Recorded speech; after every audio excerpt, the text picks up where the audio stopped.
So yeah, are you able to see me on TikTok? Have I seen you on TikTok? No, I mean, are you on TikTok live now? Oh, nah. Do I have to go on there?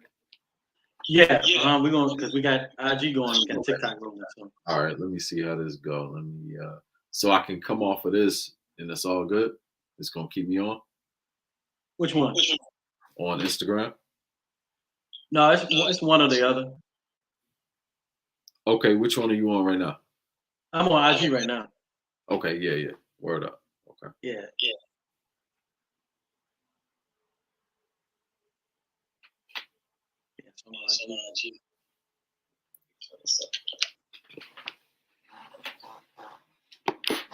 Yeah, man. I actually got to come up to VA some point this year. Got to go visit some family. No, you're gonna have to, you know what I'm saying? You're gonna have to swing on by, man. You know what I'm saying? Yeah, my brother's talking about moving back to Newport News, so we'll see if he'll be back by the time I head that way. Where you? Are you able to get right outside Richmond? Richmond. That's right. Okay. Yeah. You gonna be able to get on the other one on TikTok? How do I do that? You might have to give me some guidance on that. It's the same. It's the same exact thing. Go. Like I got two things running right now. You know what I'm saying? So on the other one, what I did is where I have TikTok. Where I have TikTok at is on this same phone where Instagram is. Okay. I have two phones, but TikTok, Instagram don't fit on the other iPhone. Okay. Yeah. Let's see, because you you live in effect on we live in effect on IG, but you know it's it's as far as the all right, yeah, as far as TikTok, you know what I'm saying? Yeah, because hey y'all, let me see. Yeah. Am I able to get on it through my computer? You could do it if you had like another computer. You know what I'm saying? You could just go to TikTok and you know what I'm saying? That's the multi level. Mm-hmm. You gotta have several systems popped up, geared up. Okay. I don't know. Maybe I'll just put the TikTok camera on the phone. You know what I'm saying? like we did like record music back in the day. Hey, peace everybody! I got a podcast I'm about to do. The first one actually on TikTok. You know what I'm saying? So I appreciate y'all. You know, checking in. Let me see here. Let's see. I think I got the link. Yeah, if y'all click that link on in the bio and go there. It should give you the link to this. You know what I'm saying? Thank y'all. Appreciate y'all coming in. Dope. We got to get at this. So let's see what we got here. Let me see what we got wrong. Let's see what we got wrong. People always saying peace. Peace. They telling peace. Peace to the family.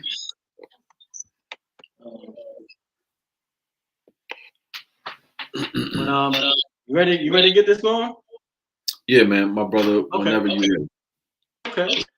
Peace and love, everybody. It is your Brozo here on another episode of the Polka Dot Rabbit podcast. You know what I'm saying? And we have an amazing guest with us here. And the brother's name is Dr. Gabriel Hernandez-El. Y'all might have remembered him from a previous presentation he brought. And also I had a nice clip of him talking about his hand. You know, how he messed his hand up and through his breathing and stuff, he was able to, you know, utilize it, bring it back to life. You know what I'm saying? So let me go ahead and do this quick intro like I always do. You know what I'm saying? Just wanted to, let me go here real quick. Bear with me. There we go. And Polka Dot Rabbit podcast. If you were looking, please follow. You know what I'm saying? Please solid and please share and press that like button. First off, Polka Dot Rabbit Podcast. This podcast is here to uplift humanity. In addition, it is here to wake up our melanated people have fallen asleep for in this cycle. Okay. So if you haven't already, please go to polka.rabbitpodcast.com, pick the book up, Bicultural Living and Losing the World of Illusions. You can get on my website, polka.rabbitpodcast.com. You know what I'm saying? And that's it for me. I gotta also say, I gotta give his brother his props here because he's an herbalist. He does a lot of things. But right here, let me find it. Hold on a second.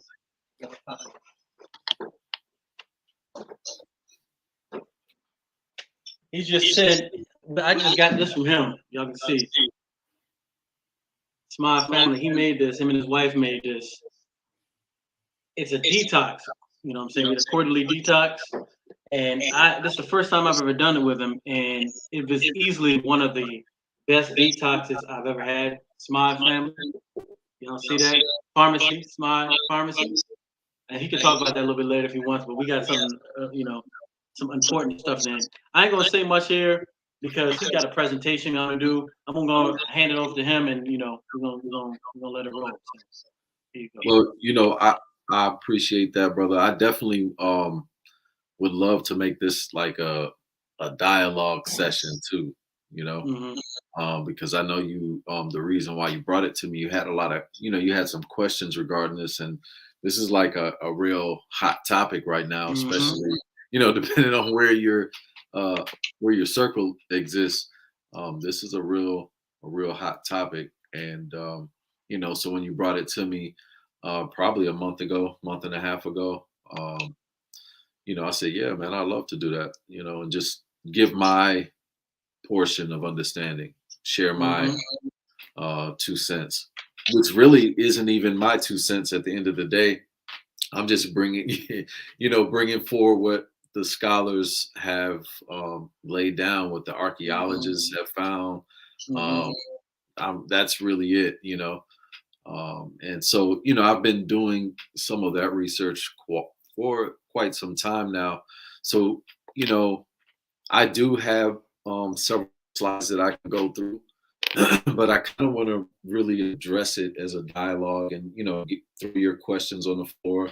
I'll touch on them the best I can. And if I have a slide that deals with it, I'd love to maybe touch on it a little bit and give people some references and something that they can actually look at for themselves. And not just take my word for it, or, because this, I'm not here to debate with anyone. I just want to, just put it on the record what the scientists have found and what the latest research shows. That one of the things, and the title of this title is here. It's we came before Columbus. And, if y'all know, Dr. Ivan Van Sertima read a book. It was called "They Came Before Columbus," right? Yeah, that's right. Yeah. So that's what. And and I actually had the honor. I'm in Richmond, Virginia now. I had the honor of actually seeing him lecture back in the '90s, and that was one of the great master teachers that kind of woke me up and got me, saying in the direction. So I'm gonna kind of lay a foundation because I was actually on a podcast. I was getting interviewed a podcast, I think a week or two ago, and the question was, how did Black people or melanated people, and specifically Black people, how did they get generational wealth, considering, they were just started all over from slavery on to now, and I had to explain them. I was like, yo, you were lied to, yo. That's not how it happened. We were already here. We already had, this whole place was already built, and we were establishing with nations and stuff. So the lie that we were told that slaves, nobody cared, just slaves came here and Native American Indians were here. That's false. So that's where I'm going to kind of lay a foundation. We can go on about, the true presence of us melanated indigenous people in America. True indeed. Yeah. So, right. Yeah. So if you just briefly touch on the first slide for me. All right.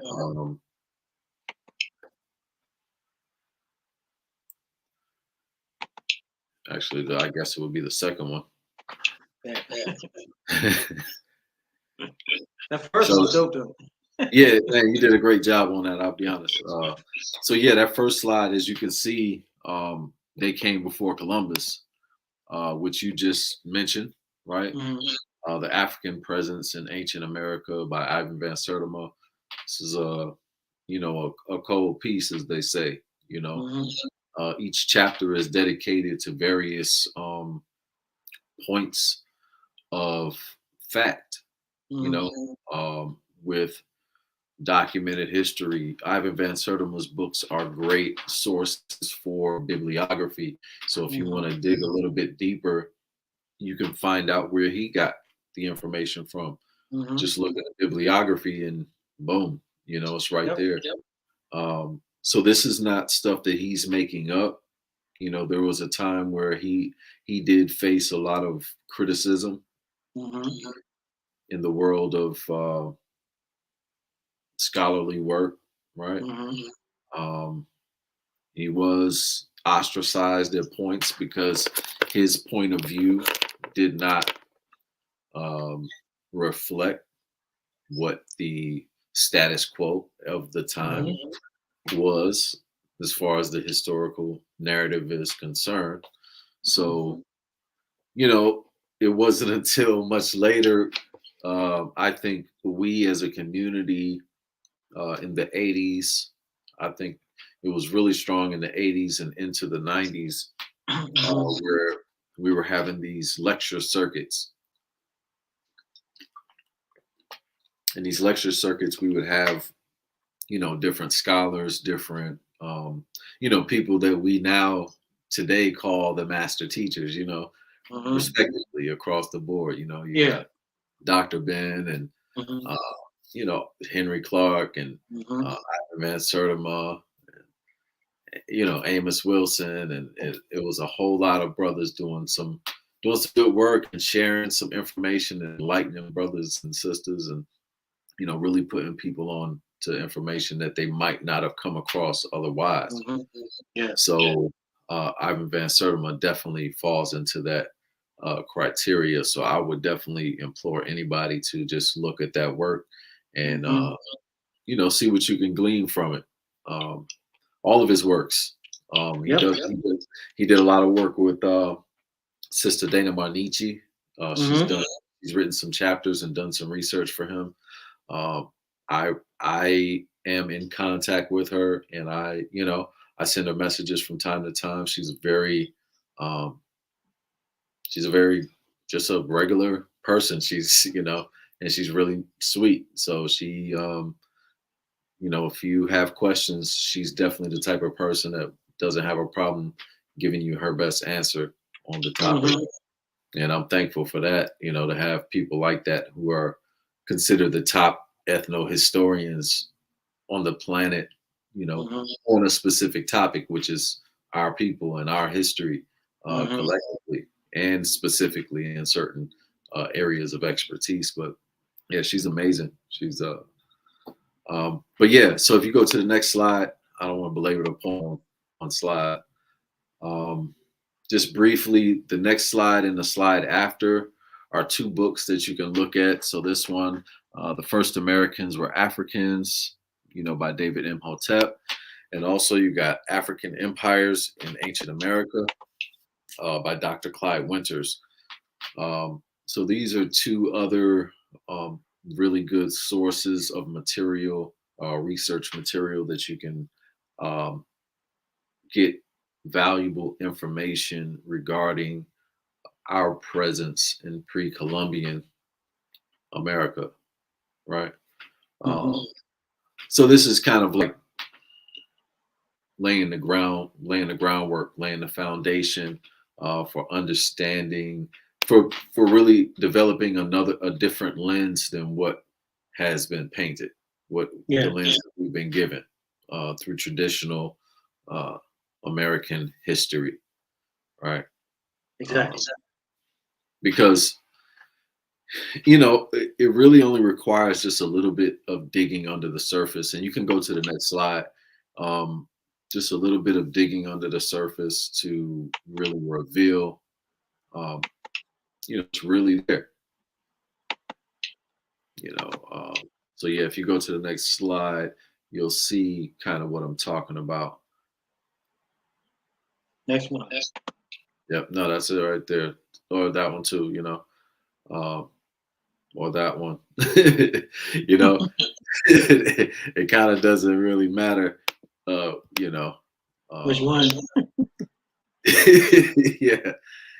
So they say a picture's worth 1,000 words. So, you can go to the next one. I think I have about 7 of them up there. There's several been found throughout. I actually seen that one. I've seen that one specifically. I've seen it in Mexico City temple. Okay. I mean, Mexico City. What they call it? Museum. Mm-hmm. Yep. Yeah.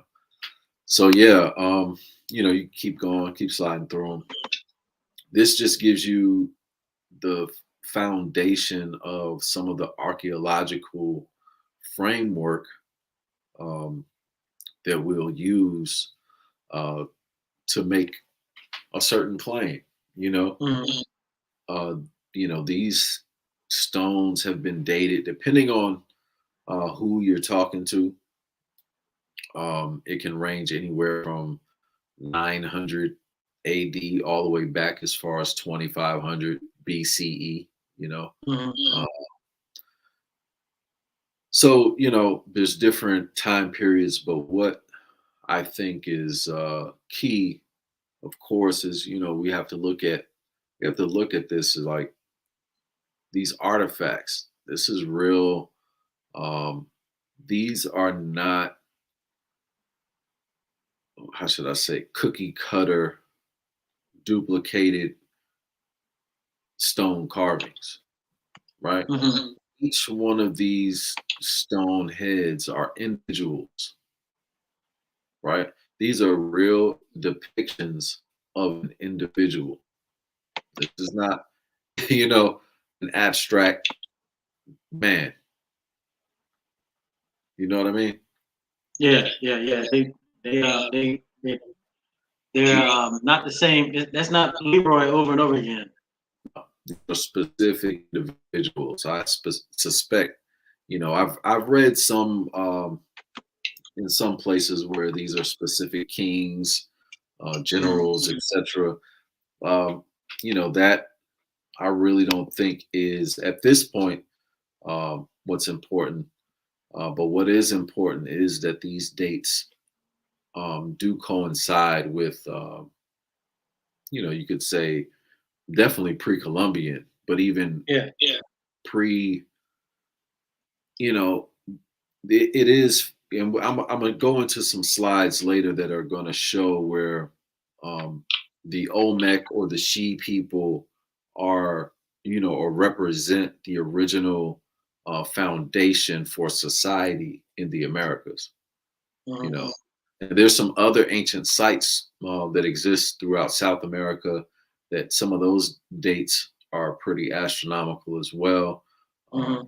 I'm not even going to go into some of that stuff because, that just takes us into a whole nother, but I didn't want to deal with any anything that can be considered pseudo or anything like that. I just stick with the facts, right?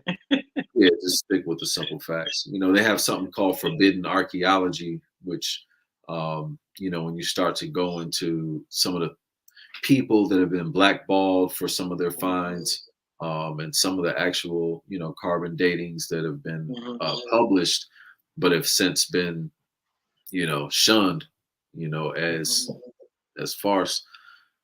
I just wanted to deal with this. So you can slide through the next one. All right.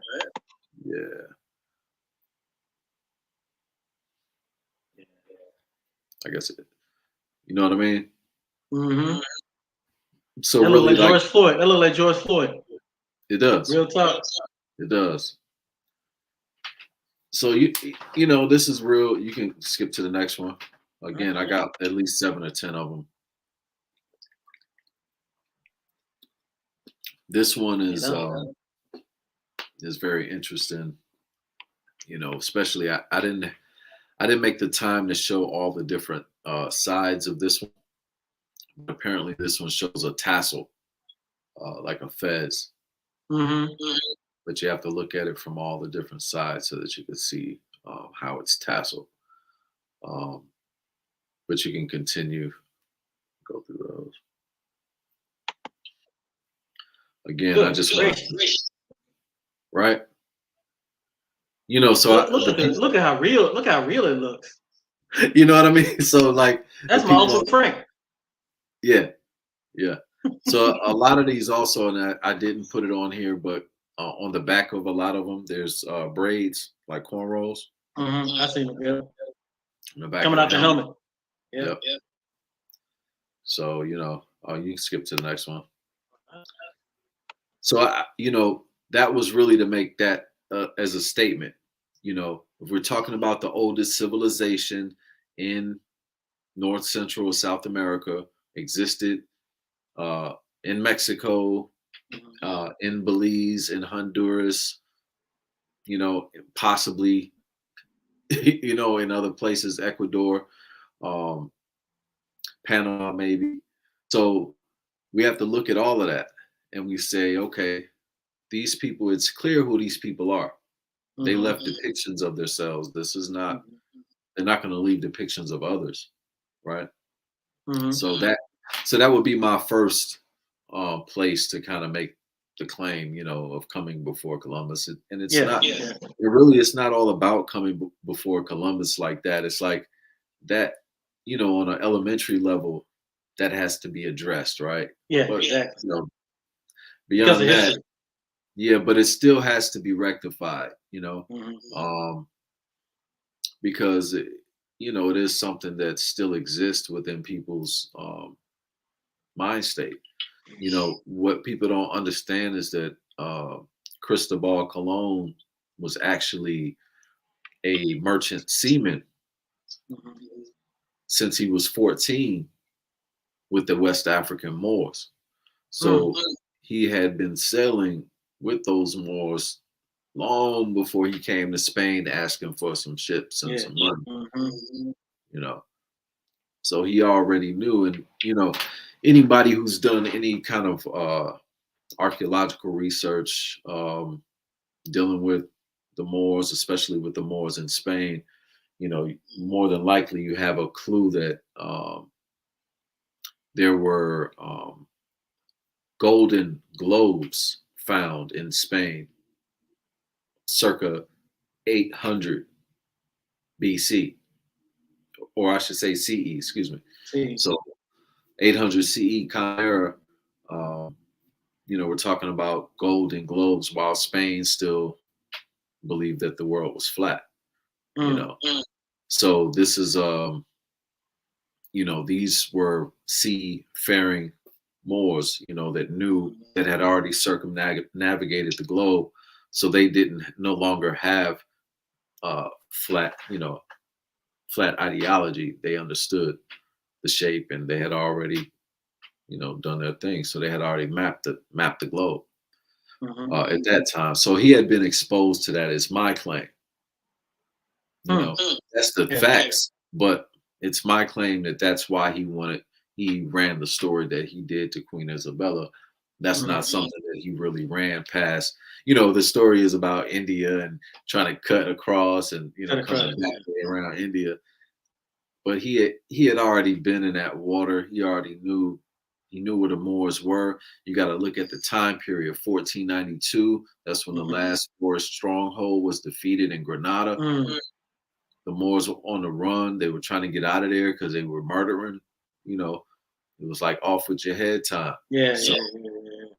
They was like, follow the Moors into Africa, follow them across that water. We're going to get that gold. You know, that's another story. It's another story is important. And it's, you know, we're going to have to build with that later on. But all right. Yeah, so you look at this particular slide, right? these are the walls inside the Mayan pyramids, right? So again, we're looking at, if you will, the second oldest civilization in the Americas, the Mayans, right? And the reason why I wanted to put it up, because if you look closely, right, it's very clear who's on the wall. This is not this is not up for debate. It's not a debate. No. We're just putting up we're just putting up what's there. That's it. You can go to the next slide.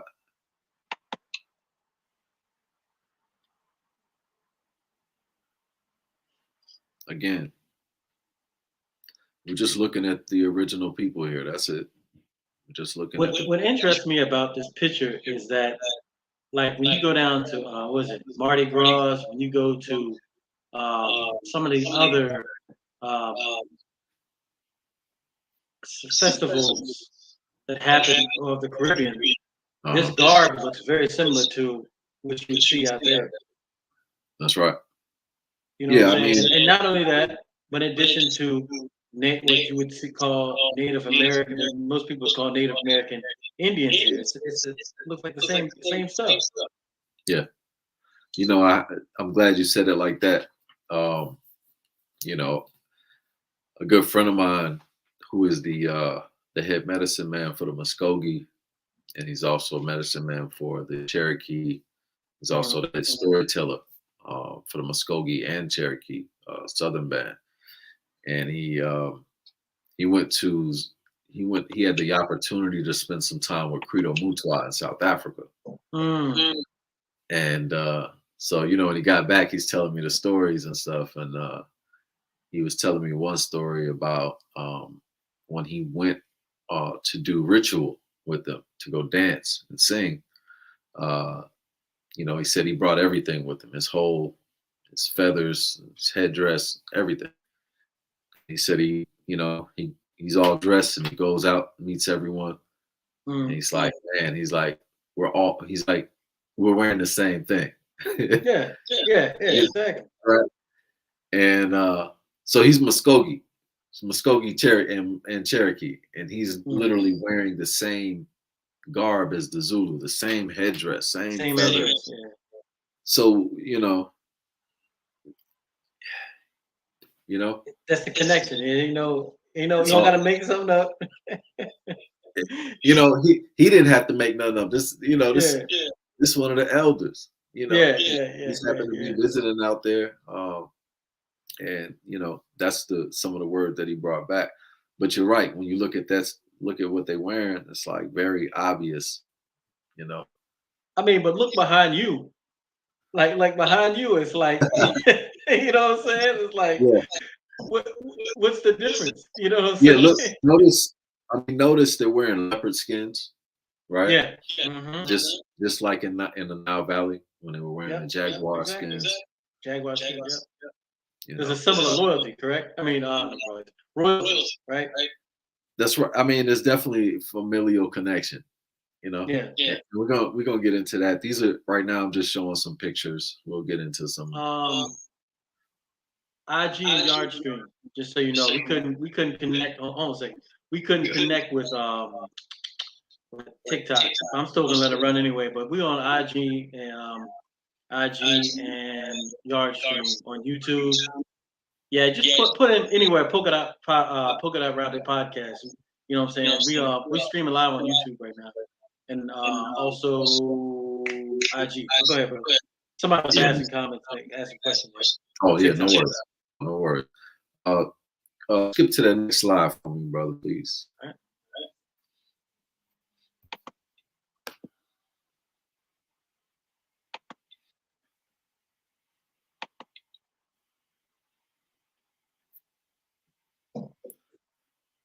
Yeah, so as you can see, again, we just want to give some more just proof, like from the people that was here.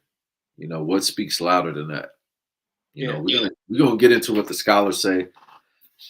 You know, I've already showed, 3 really good books that you can go to, to find a lot of this information and go into depth. You know, you go to the It next slide. was when I went to Teotihuacan, right? Uh-huh. And some of the stuff I saw in the museums, and also, some of the, you see some of the stuff there. But it was interesting to me because they were saying that the people that named that place, the city of the gods, Teotihuacan, right? The people that named it, those are the people that discovered it, like what you would call the people that look Mayans today. Mhm. So, but it was already covered up. So it was way older than when they actually found it. And they found it, they rebirthed it. So it was already there for a much longer time Yes. before it was found again. Yep. You know what I'm saying? They were breaking it all down. They'd be like, yo, then they called them the Olmec, the rubber people, you know what I'm saying, et cetera, et cetera. But No, they were like, yo, this is all the guides were saying. They're like, yo, we found this stuff here. This is way older than we even can imagine. Literally, that's what they were saying. yeah. So that's key because right now they say that there's still upwards of hundreds, if not thousands, of temples and pyramids still beneath that whole peninsula. Just like Egypt too. Peninsula, yeah, through the Sahara. Yeah, exactly. Ton of. Yeah, so who knows what we'll find in the future. But for right now, this is what we have to work with, and this is what we're looking at. This is what's available. And when we look at the people, they told us who they were. Obviously, they're like, so when people have that question or they have that doubt, I feel sad for those that are of native persuasion, if you will, that are not necessarily of Moorish stock, because a lot of times they feel like we are attempting to take their place in history, and that's it's unfortunate, but when we look at the evidence, there's really not much. Another thing, speaking of the same gentleman I just mentioned, Tom Blue Goodman, he also said that as well to me, and he's very phenotypically kind of the phenotypical Native American that we see on TV, and he even you could tell he has a lot of European influence. He's blue eyes, very pale skin, right? But he also does have that rugged indigenous look. That's obvious to him. But he told me that the woman that raised him, the woman that taught him everything about the culture and all of the history, and the woman that suckled him at birth, was a sister, And he said he told me years ago in the 90s, he said, "You're the original natives here." Yeah. He told me that. He was very implicit about that. And he's the head storyteller on the East Coast. There's nobody is above him when it comes to on griot status, who holds the book. He told me personally. So, there's it is a good thing that a lot of people are going to that. You can go to the next slide.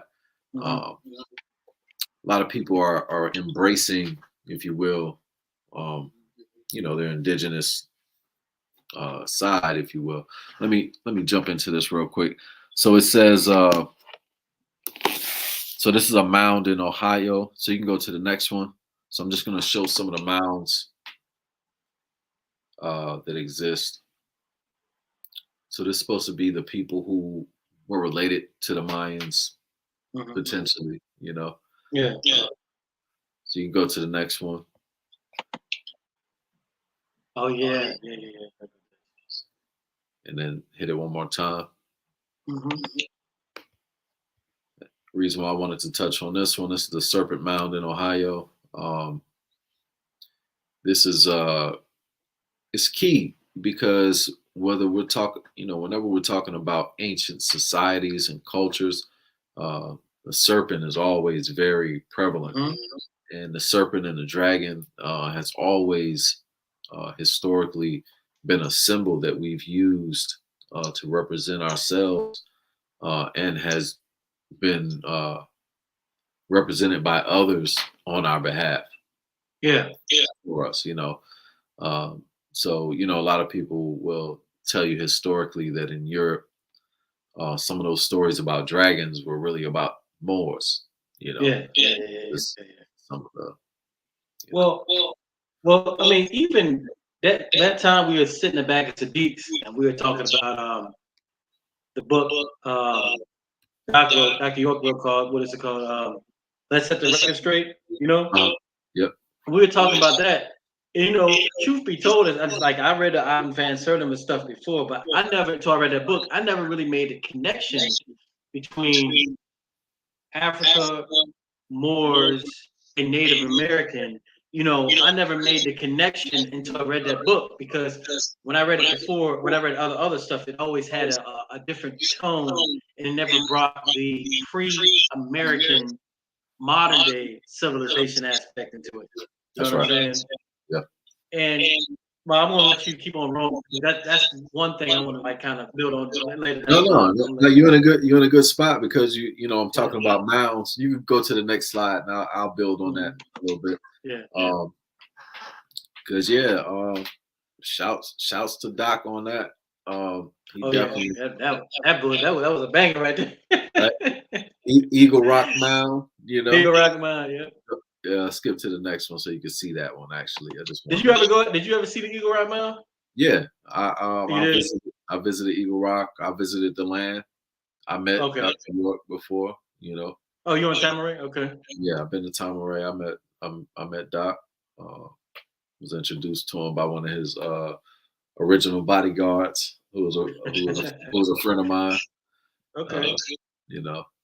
Kind of like an elder that was around, and kind of took me under his wing back in the day. So he was like, "Man, he wants you to come on out," and so he brought a bunch of us out there. So it was very it was one of those auspicious days. You know what I mean? Yeah, very interesting. Not to get off topic too much, it's real interesting, man, because whenever you go to and I heard what's the name, Bobby Hinn was talking about, Clemson Brown was saying the same thing about like when he went to Tamaray, he had this kind of energy. I'm gonna tell you something, I'm gonna keep it real, man. When I went to some of these other sites, I did feel a similar energy when I was at Tamaray. Real talk, man. You know what I'm saying? But from what one brother was saying, is like those pyramids were put specific there for a specific reason. You know what I'm saying? Yeah, I mean it's also a nice piece of land. Yeah, man. And if you gotta, forget it. Like, let's say it was like some kind of geodesic, parallel line that it was on a vortex. That would be awesome. But even let's say that didn't exist. The fact that a brother had sitting on 500 acres, had a little pond, deer running through it, had built his own nightclub there, had his built his pyramids, to his standards at the time. But bro, it looked like when you pull up on it, it's like, I know, man. I thought I was at Six Flags. I was like, yeah, it felt like an amusement park. So it felt different. It was definitely I agree. I was like, wow, and you definitely had to marvel, if you've seen it. It was dope, man. It was super dope. And that it showed the consciousness of, and it in the long, regardless of all of the things that have transpired and wherever or however people sit on the thing, brother woke up a lot of people, and I know a lot of people personally that he did good by personally. I don't know the man, like I've met him. I don't know his personal life and all of that. You know what I'm saying? I had a Yeah, if those things are true, that that is a shame. But I do know people personally that he has affected their life uh, for the rest of their life in a positive manner, Yeah. and they have nothing but positive things to say. So I've never met any of the people that have been victimized. I've met some people that have been, I guess, been close and been weirded out from whatever reason. You know what I'm saying? But nothing. I've never heard nothing like from him personally that somebody was like, "Oh, he did me this way." I've heard things, but not personally, so I can't speak on it negative. My thing is like how it's the same playbook that from all our great teachers. It's Yeah, the same. It's the same thing over and over again. You know what I'm saying? yeah. Like that's. I'm just like, I'm Well, gonna say something. he woke up some people though. He Yeah. did. Oh yeah. He still is, man. Yeah, he did good work. Yeah, and actually, man, I've actually, not to get off topic too, but I've met some brothers recently that's on the Sabian vibe. Yeah. That on some scholarship, they doing some good. The brothers doing some Oh yeah. outstanding Yeah. work. Yeah. I got to give it to them. I'm like, Yeah. You got. I mean, you got to dig deep if you represent that. You represent yeah. anything I was without like, getting Sabian.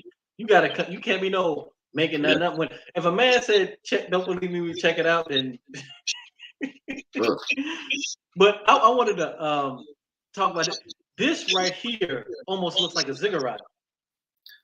oh yeah, yeah, You know what I'm saying? Real, don't it? yeah, for sure. This is dope. You know, Where's this um, at? this is in St. Louis. Okay, that's the one. Yeah, I thought you were Right gonna out- say that. I haven't been there yet. I need to go there, but I've heard because they say that thing's very big. Yeah, this was a major metropolis right here. It was like Yeah, thousands, yeah. like I forget how many, like 20. I want to say like something like 20,000 people lived in this city, and it was like sprawling, and it was So this. Yeah, going back to like the original, so see, you people out there, for all the people that are listening, you have to realize, that like this whole landmass, it was everything you're seeing here today was already here. There wasn't no big skyscrapers and stuff like that, not made like the material today. But everything that you can imagine, schools, you know, uh, places of worship, you know what I'm saying? And this is ancient, you know what I'm saying? But it also transposed into modern day, buildings, you know what I'm saying? Courthouse, like we were talking about last time, one of the oldest modern day buildings in America is, I think it's like in Idaho, if I'm not mistaken, but it's a mosque that the Moors built. hmm You know what I'm saying? So now, listen what I'm saying. One of the oldest buildings in America, modern day, you know, you know, modern day was built by Moors, Islamic Moors. You know what I'm saying? So you already had a presence of people already building modern day here. But I'm gonna say this as well. You can kind of build on this if you want, but you really got to look at that movie, Birth of the Nation. You know what I'm saying? Because Birth of the Nation was the the power handover between when you had all these Native American blacks that were running government, and then it was taken over. That's why they called it Birth of the Nation, because it's a new nation. Y'all got to, that's very important dealing with modern day American history and what we're dealing with today, as opposed to pre this American history. But go ahead. yeah, yeah. That's a deep piece too, man. Mm-hmm. There's a lot of untold stories in history. You could skip to the next slide. It's just a lot of things that haven't really been touched on in a public manner. Oh, did it? Yeah. So, you know, I just, like I said, there's a lot of things that haven't been touched on. I've never seen that. you know, and I know what it is, but I've never seen it. Yeah, and there's a lot of different ones, and that's an old one, man. That one is several hundred years old. Good. Yeah. So yeah, man.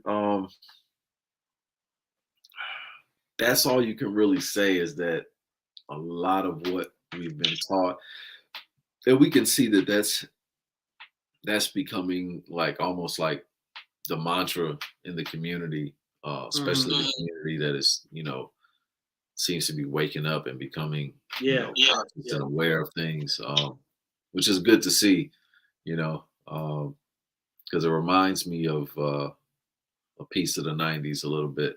Kind of reminds me of that time. I agree. And see, that's the thing that's deep, man. Because if you didn't experience that, you know what I'm saying, you can't really understand where we're coming from. But Yeah. what he's just saying is such a powerful thing, man, because it really gives you a lot of hope. Yeah. You know what I'm saying? Yeah. Because some things were cooking in the '90s, boy. Late '80s, '90s, boy, it was everything, boy. Especially in Atlanta, you know what I'm saying? Yeah, man. I was hanging out with Steve Coakley, and Mm-hmm. I was a youngin, but I was in the mix.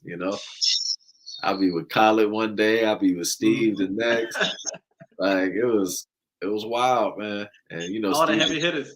yes, Steve would call me for a security gig. I wouldn't charge him.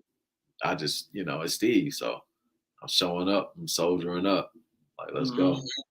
And so yeah, man, I got a lot of good memories. So yeah, that fest, I know the people on you can't see the slides. I wish y'all could. But that just gives you another indication of, like you mentioned, the mosque, right? So it was like perfect timing. We've been representing.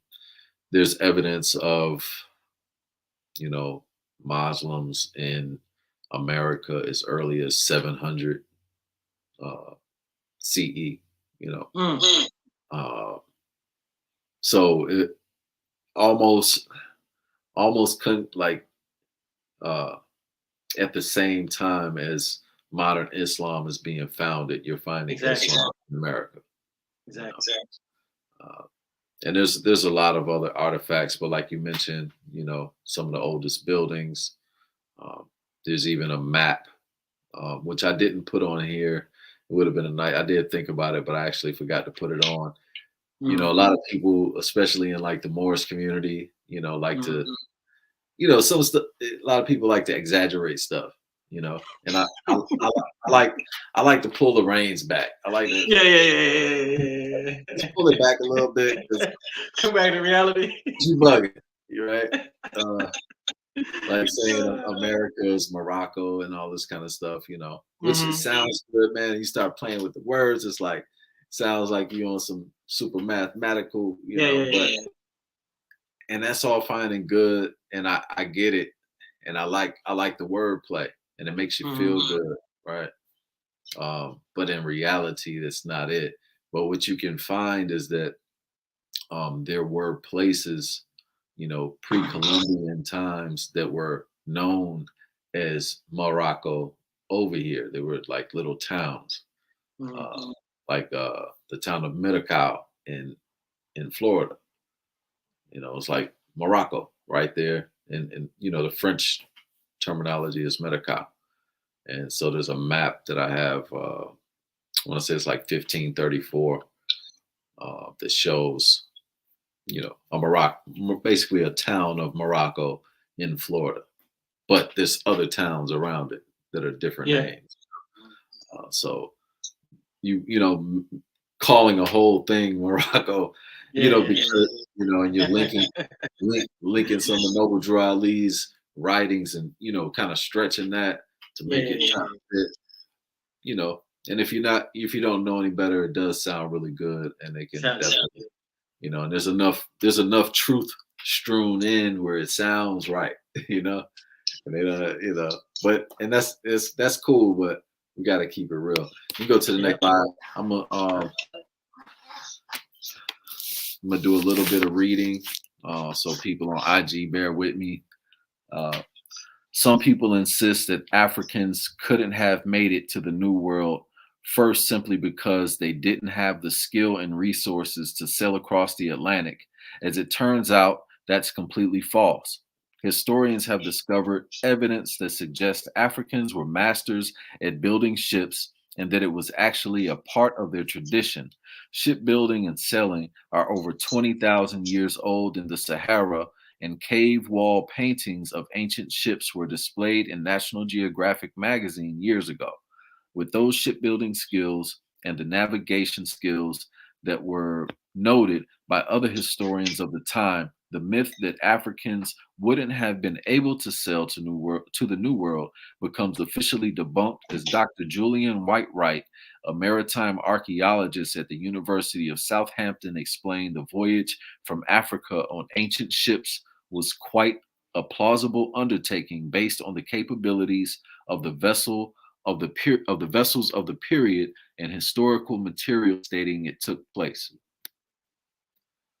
So that, that kind of sets the standard of what's going on at the time. You could slide to the next slide. I'm going to jump. If you got questions, just stop me. I'm just going to lay down a few different pieces, and people can, kind of. Oh, yeah, here we go now. Yeah, this is where I see you going. I see you going here already. Yeah. So so this is from Quora. You know what I'm saying? This is a good place. You can ask different questions. It's like a board, and they have different. It's great because you have different scientists and people with various degrees and different scholars will give you their perspective. So it says, why were dark natives reclassified as Negroes during Walter Plecker's racial reclassification era? And as you can see, Francois Marie answered. She has a master's degree, public administration, Syracuse, New York. And she put her 2 cents in, and she basically was like, the Americas and Europe are the only continents where Aboriginal Blacks have never been officially recognized, despite all the prehistoric Negroid skulls and skeletons excavated in archaeological sites. I guess that these places were the scenes where the worst negricides were committed, both physical and paper genocides. Yeah. All the paper genocide. Yeah, genocide. Excuse me. All the American Aborigines nicknamed the Negroes de Terra, Negroes of the land. You can go to the next one.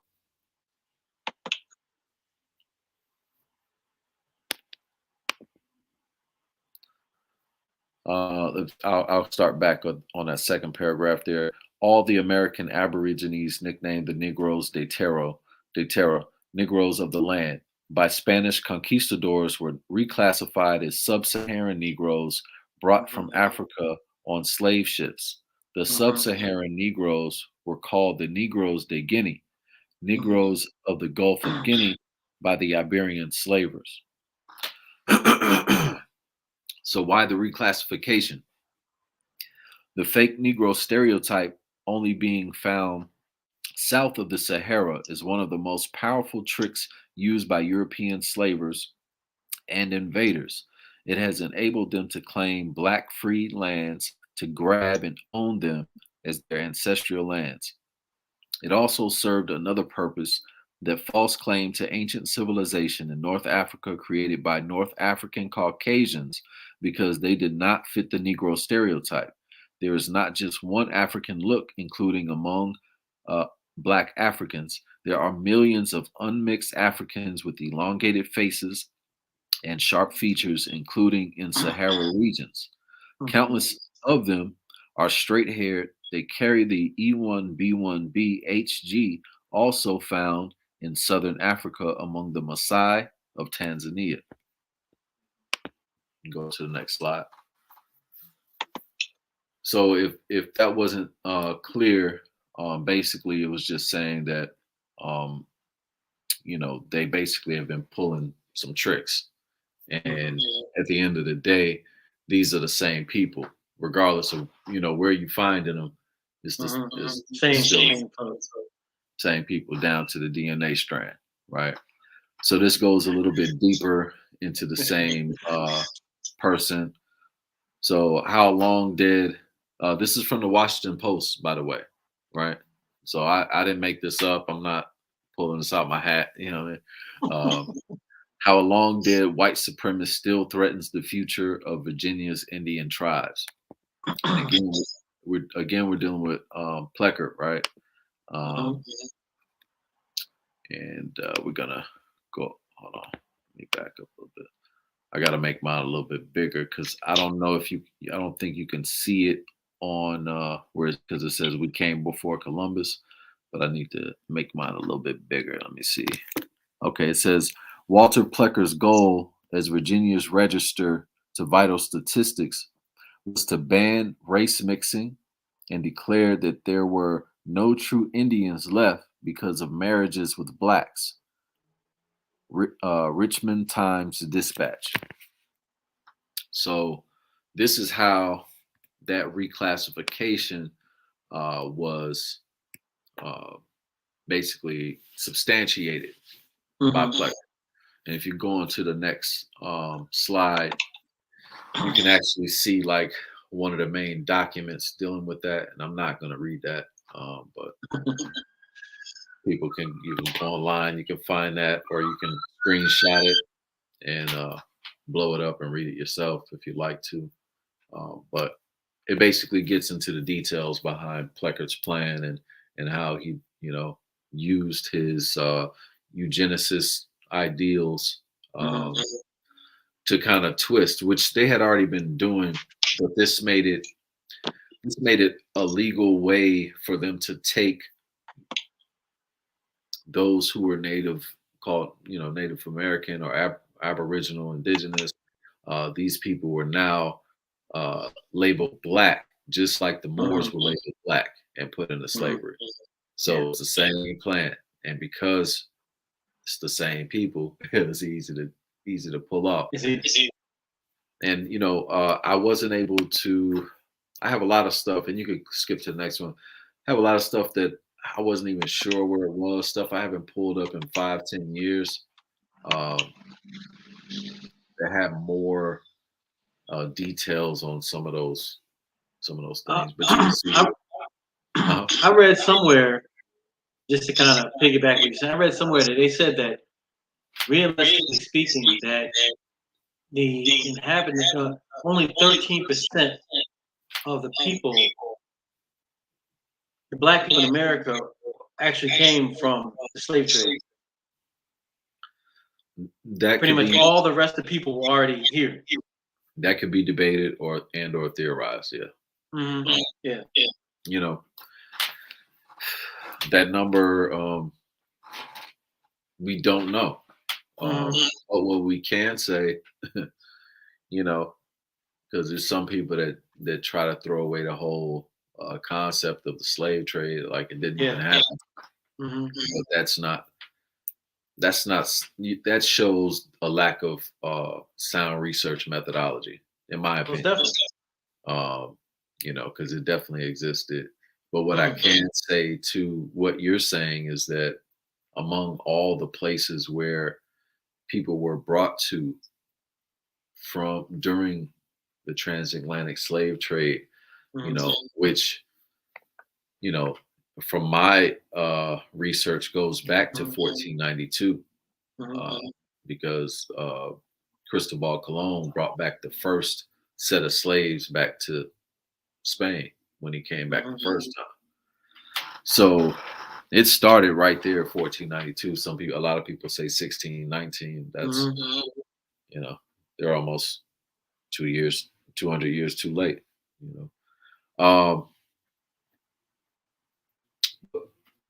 Bring that question back one more time, so I have a full. You said the question? Yeah. I wasn't really a question. It was more so a statement. It was just a statement.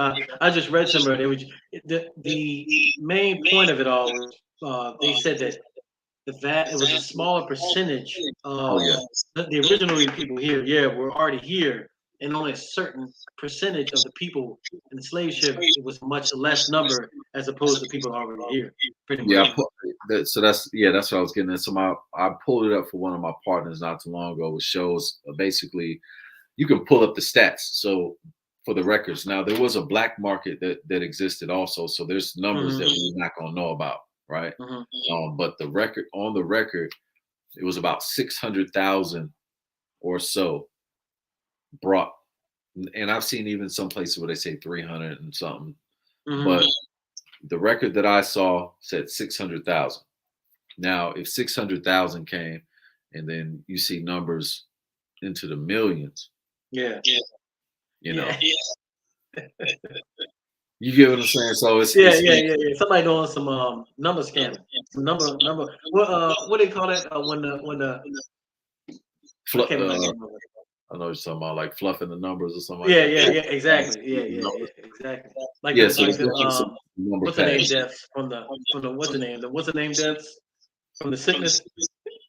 Oh yeah, like you know how they even recently came out with the fact that there's 40, 50 million. Yeah, exactly. Because there wasn't that much right before that.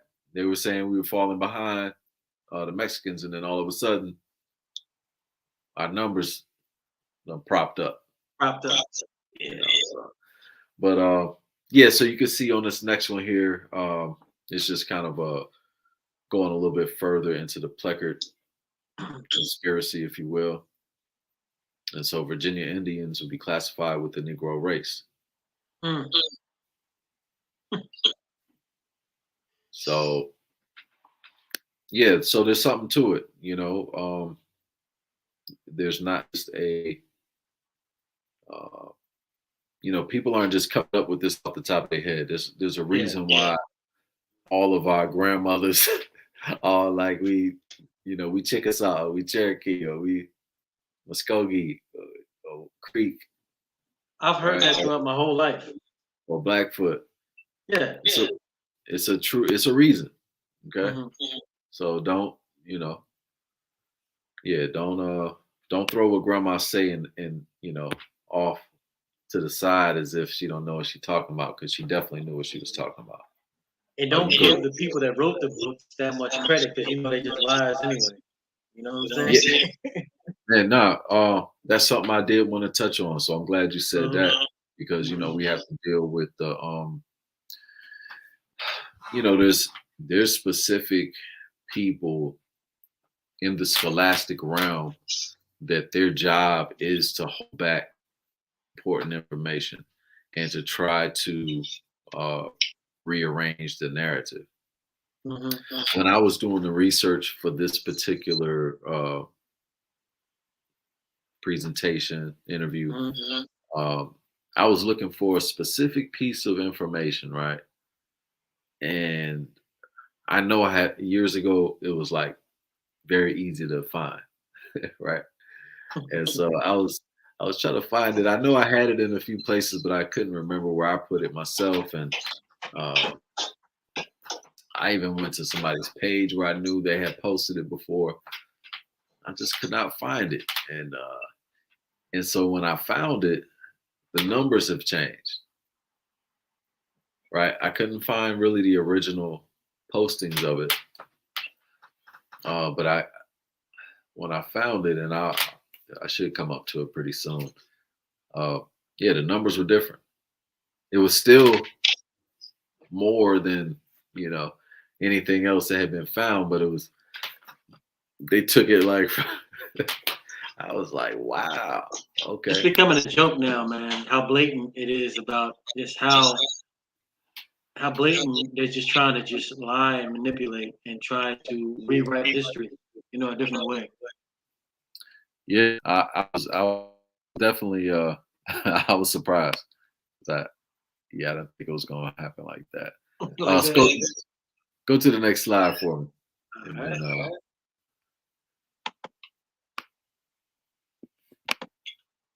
All right. So you can see this is from Brown University. Brown University, for those that don't know, is kind of like a Yale, Harvard type school. It's one of those Ivy League schools, right? So I just wanted to read this from them. Let me see here. 1 second. Okay. So Providence, Rhode Island, Brown University, a study by Linford D. Fisher, Associate Professor of History at Brown University, finds that Native Americans, including non-combatants who surrendered during King Philip's War to avoid enslavement, were enslaved at nearly the same rate as captured combatants.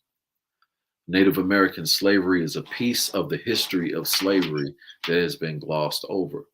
Fisher said between 1492 and 1880, between 2 and 5.5 million Native Americans were enslaved in the Americas, in addition to 12.5 million African slaves, which natives have been forced into slavery and servitude as early as 1636. It was not until King Philip's War that natives were enslaved in large numbers.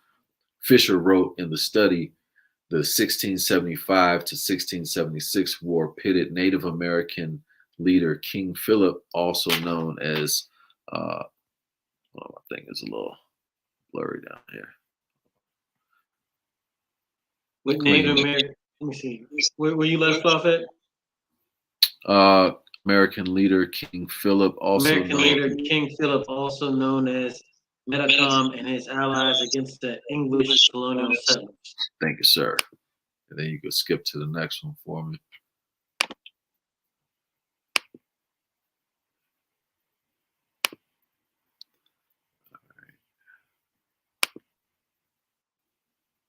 So while Africans who were enslaved did not know where they would be taken, Native Americans understood that they could be sent to Caribbean plantations and face extremely harsh treatments far from their homes and communities. According to the study, fear of this fate spurred some Native Americans to pledge to fight to the death, while others surrendered, hoping to avoid being sent overseas, the study found. Fisher's study, Why Shall We Have Peace to Be Made Slaves? Indian Surrenders during and after King Philip's War, appears in the journal Ethnohistory, a volume devoted to scholarship on indigenous slavery in the New World. Native American enslavement was documented. Could you continue that for me? It gets blurry again for whatever reason. You said documented in colonial correspondence, shipping records, court cases, town records, colonial government or government orders, and petitions from colonists to the British. Yep. So, 1 second. You can go to the next slide for me. So this one just kind of discusses what we just talked about. During King Philip's War, 1675 to 1676, New England colonies routinely shipped Native Americans as slaves to Barbados, Bermuda, Jamaica, the Azores, Spain, and Tangier in North Africa. Okay. By the millions. Right? They don't talk about that part. Right? All right, so you're on the next one. William Penn on the Lenape, Delaware, the first natives he encountered. Excuse me. All right. Letter to the Committee of the Free Society of Traders, 1683. The natives I consider in their person, language, manners, religion, and government, with my sense of their original. For their persons, they are generally tall, straight, well-built, and of a singular proportion. They tread strong and clever and mostly walk with lofty chin, of complexion black, but by design as the gypsies of England. All right. They grease themselves with bear's fat clarified and using no defense against sun or weather. Their skins must needs be swarthy. So swarthy is like dark, you know. So he's just giving you his comparison. So he's saying they're like the gypsies. These are like the Moors, the Egyptians that was they used to occupy England, Scotland, Ireland. And the Lenape specifically, if you look them up a little bit historically, and being that I know you come under Doc's tutelage, Doc used to deal with the Lenape a little bit as well, the Delaware Moors. They call them the Delaware Moors. He had a organization, I think it was called the Black Eagle Society, and they dealt with the Lenape. Yeah, I'm hip. I'm versed. You know what I mean? And, you already know that. I definitely would study the information. I didn't never join, but I definitely studied. You know what I'm saying? Mm-hmm. Oh yeah. Yeah, he definitely was on to things a little early. Mm-hmm. You know what I mean? It's interesting. It's interesting you saying that just because, like we talk about this before, but it's like Doc, Bobby Hemmett, all these everybody you name here, it's like they all set us up for now. The ones that were listening. Yeah. You know, it is. It's not like it was. It is. You know what I'm saying? And left detailed information for the people now to get on. You know, books, videotapes. You know what I'm saying? All that stuff. It's all it's all documents. Documents. I'm trying to say. You know what I'm saying? It's all documented. So somebody to me that's waking up, at 19 years old, all they got to do is go to YouTube and they get in all the good stuff. Shoot, I saw a clip, a daggone Young Elder put a clip up on the Honorable Elijah Muhammad breaking stuff back. You know what I'm saying? Black and white type, him just dropping jewels. You know what I'm saying? Yeah. I'm just like, yo, you know what I'm saying? We always had, even though we fell asleep, we always had these teachers that were keeping our heads above water. You know what I'm saying? So we didn't drown. Always. That's the way the universe worked for us. Yeah. Brothers and sisters. Yeah, I'm glad you put it like that. That's a good point. Mm-hmm. Yeah, so to take it a little bit deeper, I kind of dealt with a lot of pictures just to kind of like lay the foundation, because those pictures were basically like, those are sources. You know what I mean? Definitely. So those are, if you will, the writings on the wall, or literally the walls, literally the pyramids. And, so I wanted to lay that as a foundation, and then we can kind of go a little bit deeper. So like now, if you go to the next slide, I'm just going to read through some of this. And of course you can ask questions, and or stop me whenever you feel necessary. All right. So according to renowned American historian and linguist Leo Weiner of Harvard University, one of the strongest pieces of evidence to support the fact that Black people sailed to America before Christopher Columbus was a journal entry from Columbus himself in Weiner's book, Africa and the Discovery of America, which is another book that you can look at. He explains that Columbus noted in his journal that the Native Americans confirmed Black-skinned people had come from the southeast in boats trading in gold-tipped spears. Right. That's simple. We can go to the next one. Right.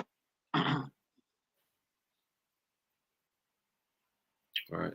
So the Olmec Civilization was the first significant civilization in Mesoamerica and deemed mother culture of Mexico by some historians.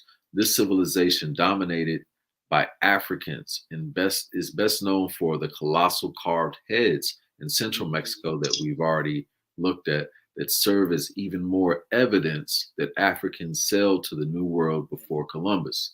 The heads are clearly crafted in the likeness of Africans. The same civilizations that created these giants' heads was also responsible for introducing written language, arts, sophisticated astronomy, and mathematics to Mesoamerica civilization. Ancient African historian Professor Van Sertima explained, and so this is go ahead. No, I think it's very important that people have to really know like true history, because the indigenous people, the Africans, these people on this planet doing building, astronomy, science, all this before other races even came upon to the scene, literally. I'm talking about being civilized. So once you start to learn that aspect of true world history, all of this is, you can see, just the lies and the myths that has been given to us in the history books. Because I talk about my book. I remember straight up, I was in 5th grade. They were like, "Oh yeah, black people were slaves." I didn't know nothing better. You know what I'm saying? I was just like, yo, that crushed me. You know what I'm saying? I was just like, what? It was the worst story I ever heard in my life. You know what I'm saying? But Supreme, Supreme Understanding, he wrote a book called "Black People." What do you say? Black people invented everything. You know what I'm saying? Yeah. And he also go along with that in his own way. You know what I'm saying? He wrote another book that said he was like, it's called Black God. He depicted all of the gods from some highest religions, how they were depicted as black. Not highest religions, but religions showing that they were from African descent. You know what I'm saying? So in saying that about the book called Black People Created Everything, sailing, what does it say? Language, art, sophisticated astronomy, mathematics. You know what I'm saying? This stuff was already here because even, this, but you have to, people always talk about like, Kemet, how, it was dope. And we all know it was a dope place, but, when people got to a point, I'm talking about the non-Egyptians, when people got to a point where they were elevated at a certain point, they all went there for everything. When they needed languages written, they'd go there and they'd be like, here, you need some? Okay, here you go. You know what I'm saying? When they, you know what I'm saying? And that's because they were already here doing it for forever. You're not, you know what I'm saying, for a very long period of time. You know what I'm saying? Right. So my whole point in saying all this is that we're starting to see the dismantlement of this lie of everything that was told to me about me being a slave at 5 years old. No. It's the exact opposite. I was a Native American, you know what I'm saying? More like a Native American, you know what I'm saying? Because I already know my grandma, they got Cherokee on the side. That, that's a whole different story. But that is a true narrative of a lot of people in America. Yeah. That's the bottom line. Yeah. Like I know people that they basically can say in their heritage that their parents don't have a history of slavery. They don't go back into slavery. Yeah. And that's powerful. I have that halfway. So, like on my mother's side, my great grandfather, who was freed, right, in 1865, Samuel Brooks, married a Blackfoot woman. Mm-hmm. So when he was freed, he married a free Native Indigenous woman. Yeah. Who was dark skinned. Yeah. With long straight hair. Right. Yeah. So it was real interesting to kind of see. I still have pictures. I have pictures of these people. So like I can relate to them. It's like I literally see my past and I see my connection on both sides. So I know that, in my bloodline, there is some of our people who were captured and, enslaved, but also yes. This is my grandma. Indeed. You know what I'm saying? It's my grandma. She's, sorry, grandma. I took off my altar. I'm gonna say sorry for her putting her on blast in front of everybody, but I'll talk to her later about that. But she was the side that was Cherokee, even though she was mixed. But she was the side that was Cherokee. But looking at my grandfather, he looked like Shaka Zulu. Real talk, you know what I'm saying? And I'm gonna keep on saying this, brother. I'm gonna keep on saying this, that we have been lied to on the deepest level. Yeah. On all, anything that you can imagine. Think about it like this, bro. Mm-hmm. It's like you just said it. Like we've been lied to, right? But think about it. Like I started. I said, I didn't come up with this information. Exactly. I'm just basically, this is like a refresher for the family. Yeah. You know what I mean? Just like quick little update. Yeah. I know y'all feel it. It's like I know everybody's feeling it, right? Mm-hmm. But here's the evidence, and here's like if you want to prove it, here, here it is. You know, because a lot of people, you know, and I don't want to like take any shots, but a lot of people are faking it. So you don't have to fake it to be indigenous. You know what I'm saying? And that's one thing that I do not like to see. I don't like to do it in a way that's willy-nilly, to do it in a way that's like corny, and to do it in a way that's like you know, unofficial. Like don't do it.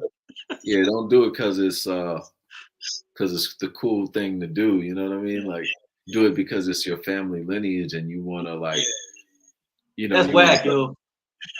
Yeah, you want to represent, but don't that's whack. Don't get caught up paying somebody, you know, $200-300 to be a part of their tribe because it sounds cool and they offering everybody a chance to be a part of their tribe. Because if they offering everybody a chance to be a part of their tribe, then you're no better than a $5 Indian. Yeah. You know, so no authenticity. Yeah, man. There is a real Washita, you know what I'm saying, out there that you know, if you're a part of that, they'll let you join if you're a part of that. Like, don't fake it, you know. Don't get caught up in these scams and schemes because around everything that is pure and good for you, there's always somebody trying to scam you. You know what I'm saying? Trying to, you know, scheme you. You know, which will give you a bad taste. You don't even want to be indigenous. You already know, man. You already know what we've seen throughout these days, and these jokers out here, man. Yeah, it's sad. It's sad. You know, you let me know if I'm running too long-winded. No, man. You know, look, man, I'm gonna tell you something, man. When you come on with your presentations, yo, I'm gonna let you, you know what I'm saying, finish the presentation because just like you saying, this is all it's all documented. You know what I'm saying? So people can come back to be, you know, what did brother Dr. Hernandez say about this? Look at his slides, you know what I'm saying? This is, you know, this is history and our story in its own self. You know what I'm saying? You know what I'm saying? Yeah. All right, run to the next slide for me. I'm gonna try not to. Hopefully, I don't have too many. I want to bore you out of sleep with scholarship. Yeah, man. That's I ain't gonna be sleeping. I know that's right. That's right. All right, so yeah, according to Paul Alfred Bolton, the author of A History of the African Olmecs, Black Civilization of America from Prehistoric Times to the Present Era, Ancient Kingdoms in West Africa have a long history of trade by sail, which made it all the more likely that they eventually expanded their trade to the Americas. While the Sahara is a dry desert today, its past as a lake expanded their trade to the Americas. While the Sahara is its past as a lake filled, wet and fertile place has been well documented. African ships often cross these large lakes to get from place to place and traded with other African civilizations along the way. After expanding their trade to the Americas, they certainly made their mark as things like African native cotton were soon being discovered all across North America. So this again just gives another documentation of the ancient trade between ancient Africa. We're talking about the Sahara. So the Sahara started, it turned into a desert, or started turning into a desert like 5,000 years ago. Yeah. So this is pre that. That's how long, you know, the Saharans have been engaging in trade with the ancient Americas. So we're going back pretty far here. You know, this is another just piece of evidence. If you go to the next slide for me. Again, this is just another. Let's see. Okay, there you go. The discovery of American narcotics in Egyptian mummies has left some historians amazed. Recently, archaeologists discovered the presence of narcotics only known to be derived from American plants in ancient Egyptian mummies. Right? These substances included South American cocaine from erythrox. I can't even, I don't know that word.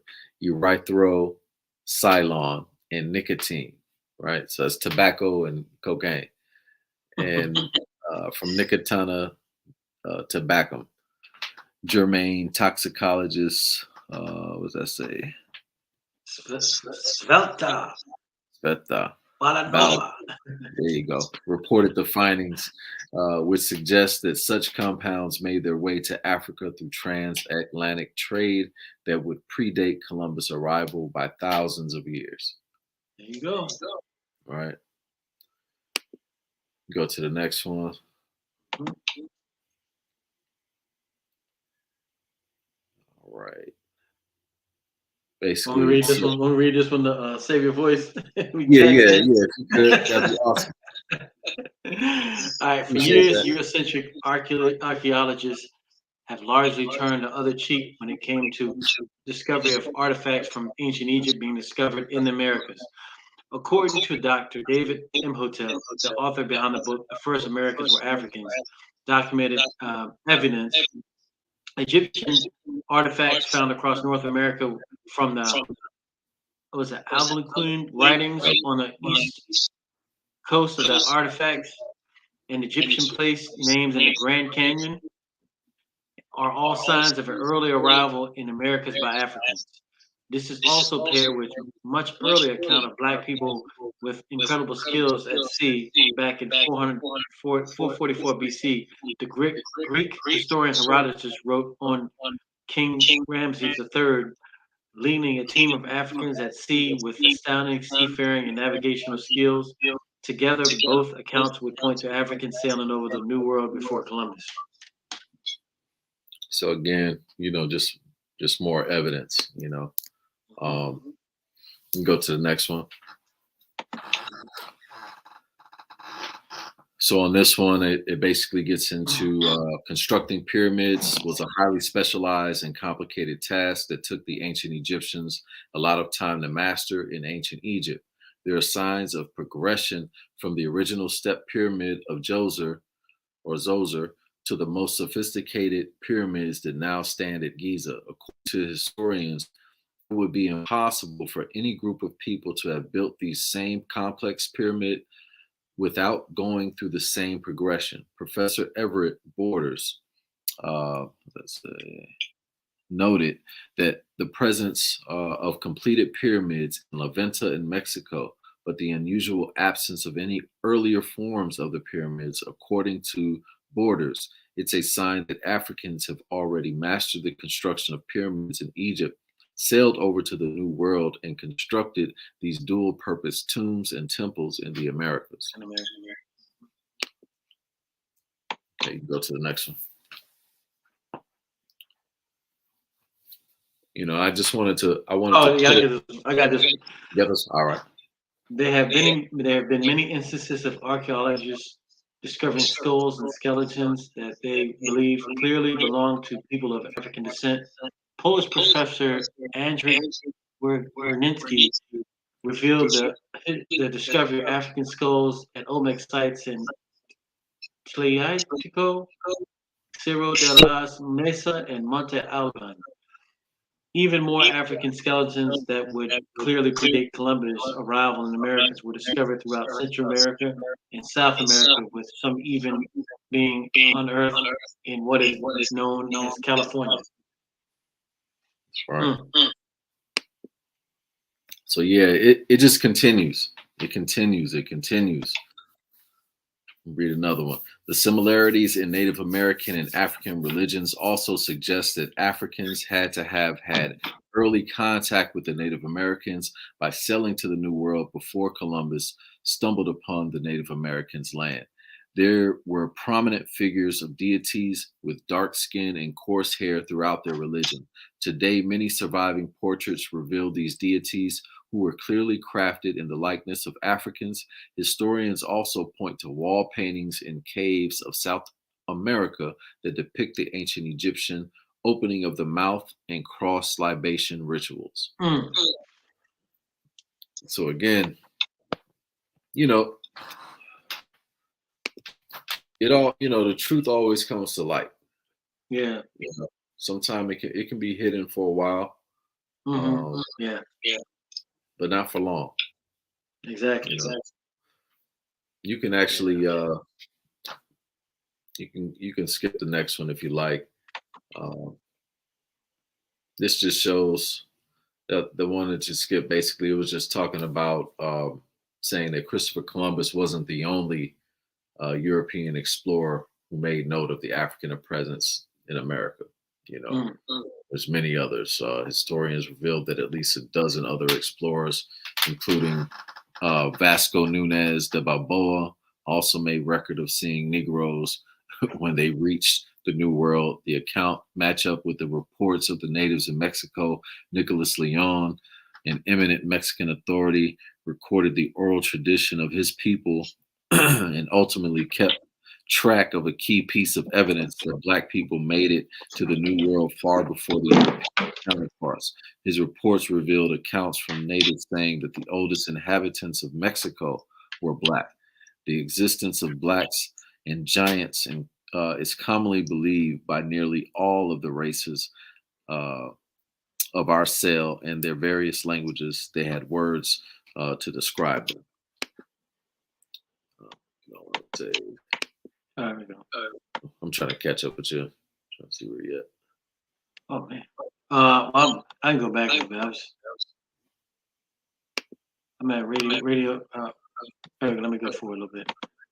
Which one you want to go to? I got the one that's about radiocarbon testing, and also got the one for the Spaniards. Your master. Go back some more for me. Go to where it says we can no longer say the first colonizers of America. Let's see.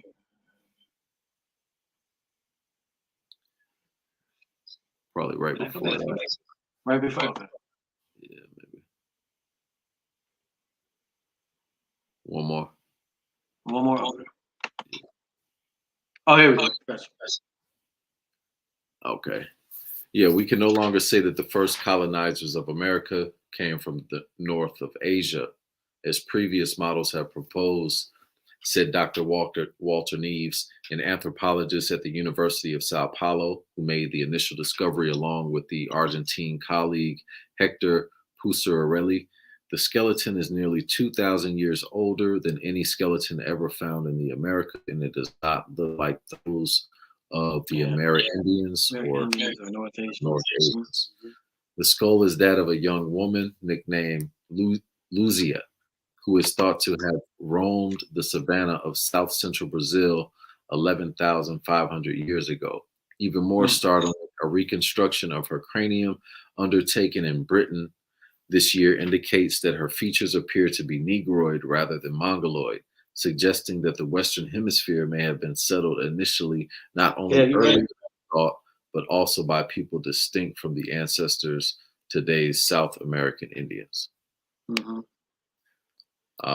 So yeah, their parents, they're the Native Americans, the half Black, half Chinese people's parents. Yeah, that's right.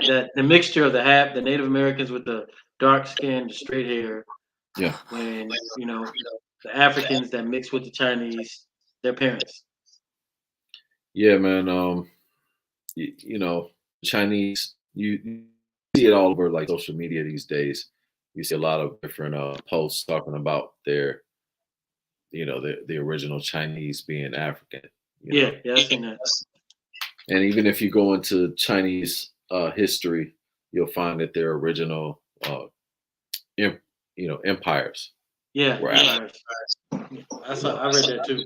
Same thing with Japan. I mean, all over the place. It's all the same. It's the same story. I won't go too far into it, but I think a part that is often left out is like, so Chinese are 98% African, right? Yeah. Mm-hmm. What's the other 2%? I got a question here. Yeah. Somebody is asking, how can you identify yourself as a Moor? We got a question here on the IG side. Well, that's a good question. There's a lot of different ways you can identify as a Moor. If you weren't, um, I'm assuming that the individual that's asking the question is probably born in the United States and probably has identified themselves as Black. And if that is the case, then you are more than likely a Moor, right? By designation, by the historical record. Basically, that was our one of our ancient names on the record. That was our name before we went into what we're talking about today. So notice the same way that they turned the Native American into the Negro or to a Black. They did the same thing to the Moors in Africa and in Spain and in Portugal. It was crafted. So more than likely, if you describe yourself, if you've known yourself to be Black, a Black person, then more than likely you are a Moor. Reason why I say that is because that is what we've been taught to call ourselves. Yeah. We have accepted the slave label. The term Negro, when applied to a human being, literally means slave. So the English translation of the term Negro is Black. And so Negro, Black, Colored were three of the slave labels that were given to us, handed down to us by legal means in Portugal, Spain, the United States, and other parts of the world. So if you've come down the line of being called Black, then you're more than likely a Moor. But how do you do that? Or I guess the question is probably, if you probably weren't asking me literally how you identify as a Moor. So that was the literal answer to your question. But if you're talking about how do you proclaim yourself to be such, you would definitely have to contact your local Moor Science Temple of America to go through, to receive your nationality card within the temple. If you do it outside of those means, then you are getting scammed. I can't really. All right. Yeah. Let's see, we got next. So we here on the new evidence puts man. You want me to read it? Go for it. Go for it, brother. New evidence puts man in North America 50,000 years ago. November 8, 2004, University of South Carolina. Radiocarbon test of carbonized plants remains where artifacts were unearthed last May along the Savannah River in Allendale County by University of South Carolina archaeologist Dr. Albert Goodyear indicate that the sediments containing these artifacts are at least 5,000 years old, meaning that humans inhabited North America long before the last ice age. So just to clarify, it's a 50,000. Because you said at the beginning, but right there, just because for the people that's listening, if they just came in at the end, you had said 50,000 years. So, so this kind of changes the perspective of, what modern science is teaching. You can go to the next one, just kind of lock it in. I can, I'll help because some of the people are asking questions in the IG, so I'll read so they can, if you got questions, just ask it anytime. You know what I'm saying? I'll stop. Radiocarbon test of carbonized plants remains where artifacts were unearthed. Wait a minute, that's the same one. It's all right. We'll move forward. Go to the next one. All right. The Spaniards found one Yamasi Negro being equal to 10 Indians for work, and they therefore exported these Indian Negroes and carried them to the West Indies to experiment with as slaves. Wow. United States congressional records, Congressional Series Set United States Government Printing Office, 57th Congress First Session, House of Representative Documents 179, Report of the Industrial Commission of Agriculture and Agricultural Label, Washington Government Printing Office, year 1901, page 824. So that's a serious receipt right there. Yeah. And that's what I really just wanted to really do today, was just bring receipts, just bring things that people can go back and say, hey, let me go look that up. Let me go see, read that whole document.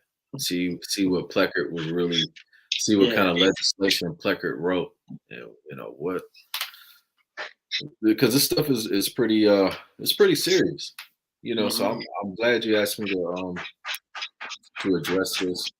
And I hope I did a decent job at it, because I just I didn't want to just sit here and just do a presentation all out.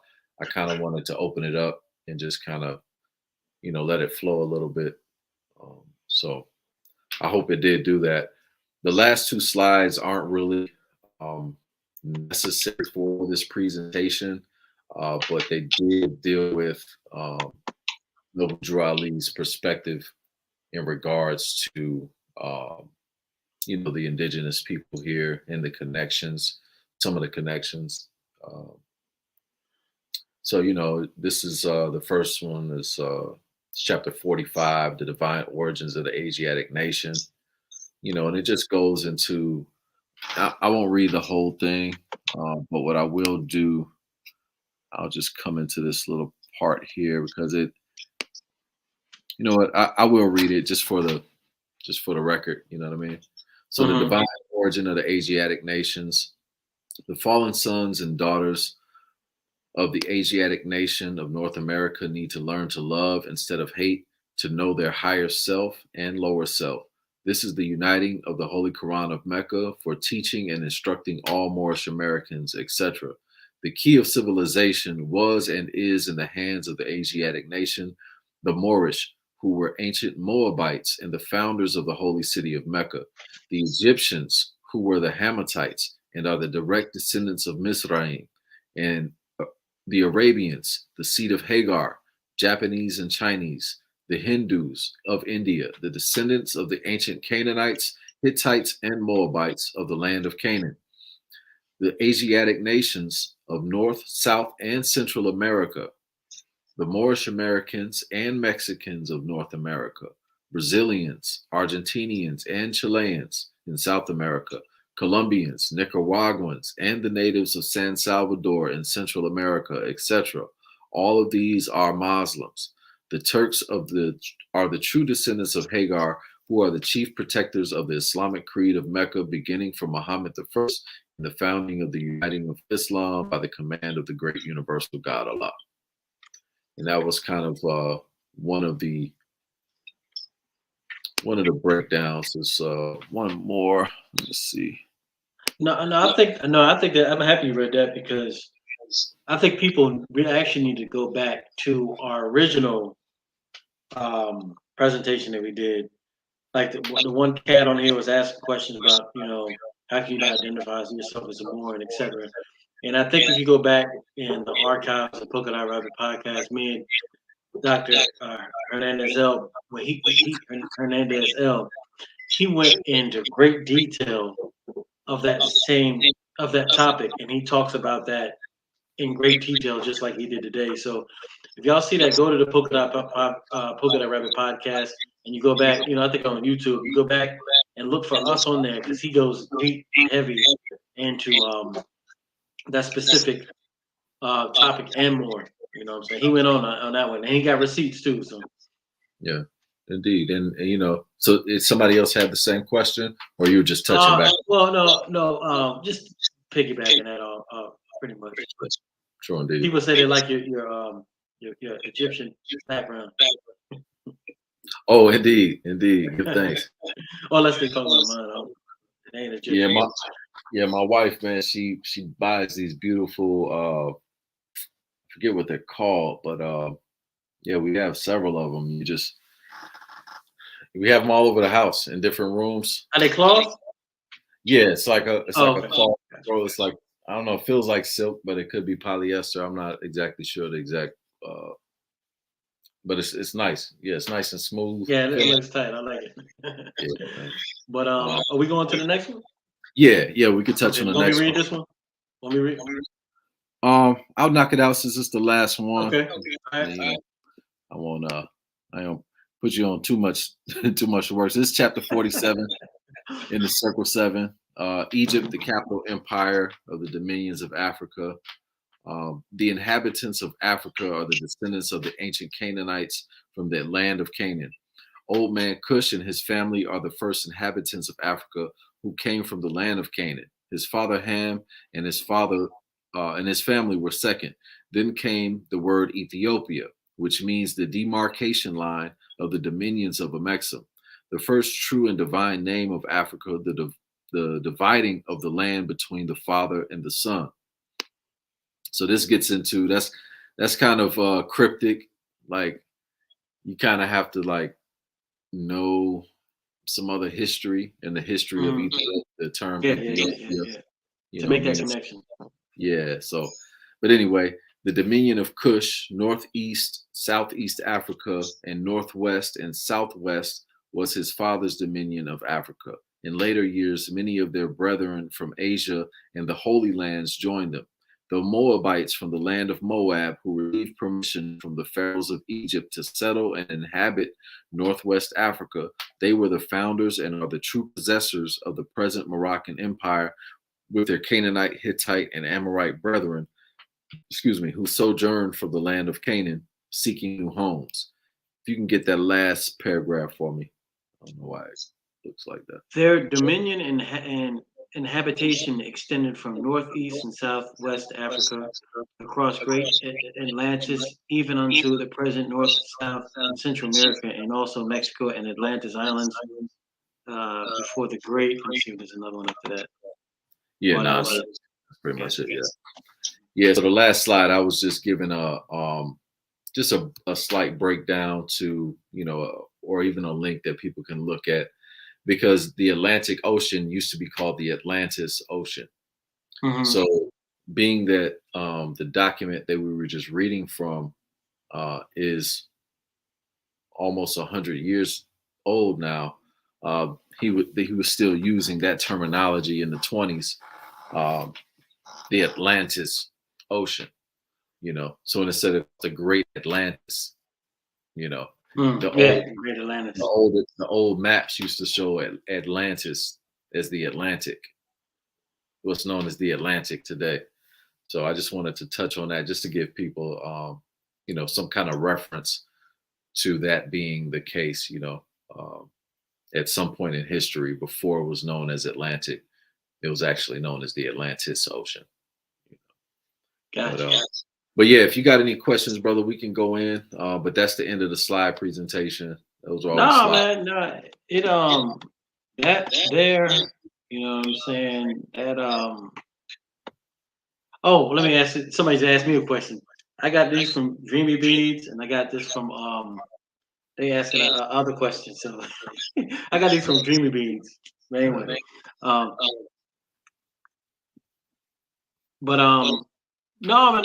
That's you answered with receipts.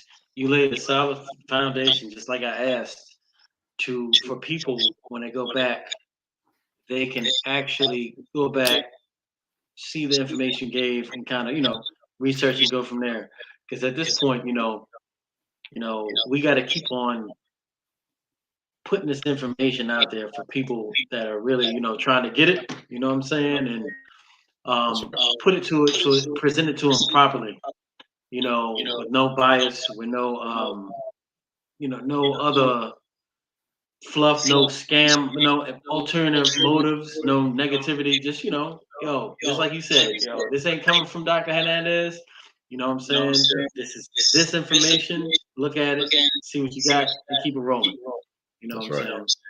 Yeah, it goes against whatever the narrative that's being sold to us in general. But I can see and I can feel that the people's heart are open to finding out who they really are and wanting to know who they are. And I see all of the rappers basically coming out saying they're not black. Either said I'm a Moor, or I'm a Hebrew, I'm an Israelite, I'm a Native American. Whether you talk about Waka Flocka, whether you talking about T.I., whether you talking about who's one K Dot. Oh yeah, So it's good to see that, and I think it's having a beneficial effect on the people in general, and getting the people to kind of what are they about that? Well, just like we were talking about earlier, back in the '90s, that's what it was all about. You weren't trying to be it was all about, yo, I'm a Nubian this, you know what I'm saying? I'm a, you know what I'm saying? It wasn't about I'm a, this and that, until they flipped the music industry to gangster rap. But, you know, and it's all cycles, you know what I'm saying? That's what I'm starting to learn more so when I see this stuff, you know what I'm saying? Even the stuff that you were talking about earlier about, the young generation getting on to, Noble Drew Ali information, Dr. Yoga information, these young cats and experiences, now they come on the scene like, yo, you mean this stuff was happening? Because I ain't gonna front, bro. Mm-hmm. I never knew about that Moorish parade, so we talked about it, but I didn't know, and see, that's a part of history that hardly anybody knows. Yeah. And you just have to go back in your imagination and honestly think about what that brother was doing. What in the 30s, right? He didn't even make it to the 30s. Oh, okay. So what? They started 1913 all the way to 1929. Okay. So right. Okay. So that's even going further back. So this cat had Noble Drew Ali had a parade. It was like 500 some odd people, all dressed in Moorish regalia, that were being protected by white police down in Chicago, right? In Chicago. Chicago, middle down Chicago. Y'all think about that.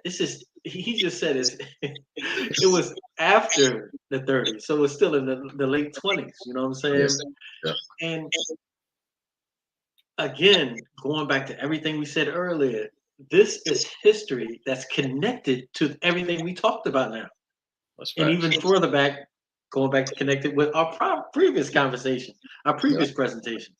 That's right. So my whole point about this whole thing was like, y'all gotta dig for this information, and right now it's really, you don't have to dig anymore, to truth be told.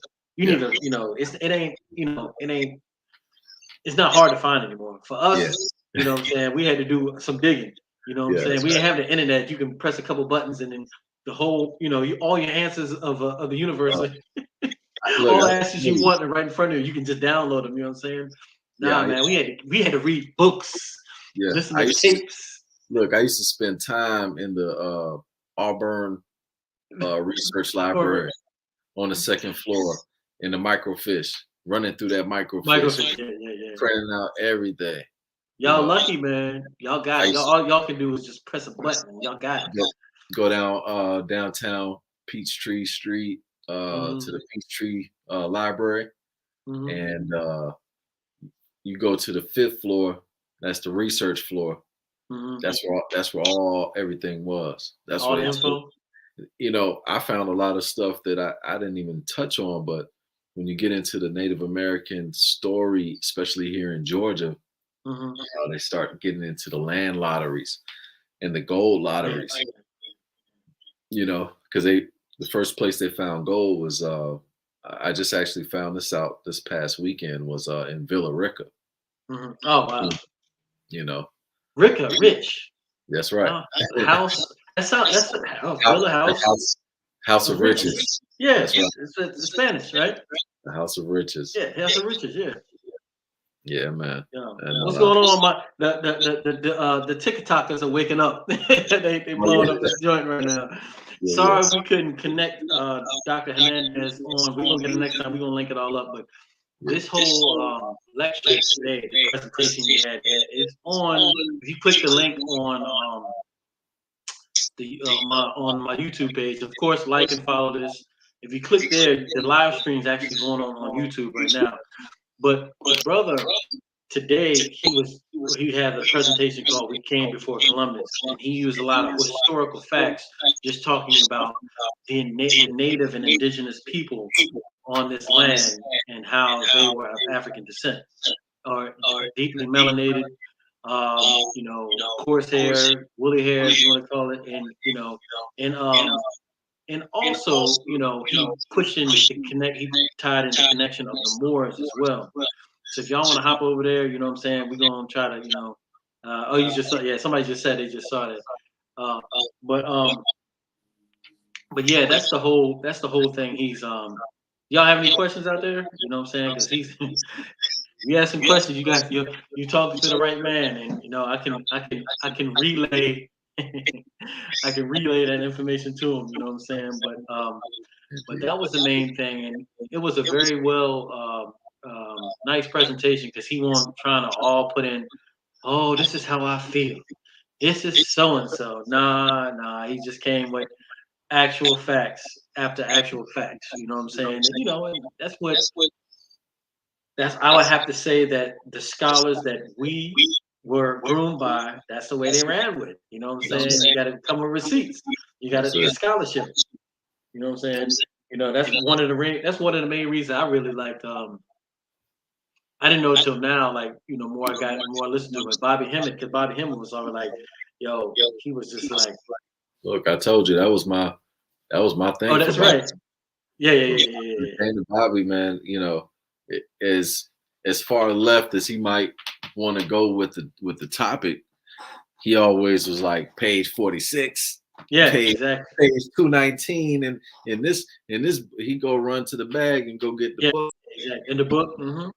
We're gonna show you. You know, he's like, you know, this is, you know, like we were talking today about some Chinese medicine. I'll be like, look, it's on. You know, you got to get. Look, you got people. Look, they got look. You got Native American. Like you got somebody here. That was her name Tracy. She told me she's Native American from South Dakota, and she would be like, she looked like she got some she's pretty melanated. You know what I'm saying? Black hair. You know what I'm saying? You know, she, you know, and they coming in hard now. But yeah, so the brother was like I said, if you go click on that YouTube link. And let me see if there's any. Actually, hold on. Let me see if there's any. I'm sure you're gonna put a few clips together for him. Oh yeah. Yeah. Oh yeah, I already know that. You know, you know what I'm saying. But you know, it's a very important topic that we're talking about today because we're at the day and time in which, you know, the truth is coming to the surface. You know, about everything. You know what I'm saying? You name it. And a lot of people are getting away from watching the boob tube and seeing how this whole world is fake. You know what I'm saying? And then once you see all that, then where do you go from there? You know what I'm saying? You got to go back to the reality. You know what I'm saying? Because I was watching. You know, I don't watch the boob tube. I don't even know what's going on with Russia. I mean, I hear what's that all that stuff. And you got an Oklahoma Muskogee. They represent hard, man. Oklahoma, Muskogee Creek Nation, Chippewa, they all coming in now hard, man. Look, they said they strong out there. We was talking about the Muskogee earlier, remember? Yeah, Lakota suit. There's a Lakota suit. The one sister I was talking about, she said she was Lakota suit. Okay. So you know what I'm saying, and that's another thing, man. Like you got to realize that we all were this big family, man. You know, no matter how dark skin, woolly haired you were, or down to, you know, you might have been, you know, lighter skin, had straighter hair, but you know, we were all doing the same things. You know, we were all connected, same rituals. You know what I'm saying? That's right. You know what I'm saying? Yes. It was, you know, we're all family. Yes, it's you know, that's why we do have to be conscious of that whole Willie Lynch mindset and that you know that program, if you will.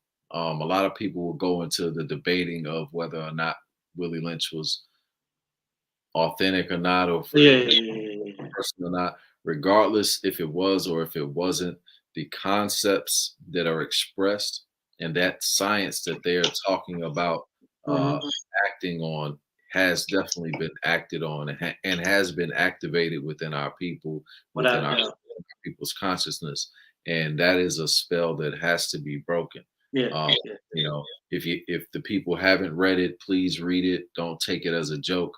Read it so that you can understand the psychology of yourself and your people and your relationship between the people that's around you, because they, that narrative, pits, what they say, pitting the light against the dark, the old against the young, Yeah. so forth and so on, the male against the female. Yeah. And what we'll find is that, as we look into our DNA, and I don't mean by taking a swab, I mean we're looking into our history and our culture, then we find that the man and the woman always had a relationship that worked together, that was symbiotic, right? Yeah. So you can't have one without the other. So don't count the other person out. We have to learn how to incorporate and how to work together with each other.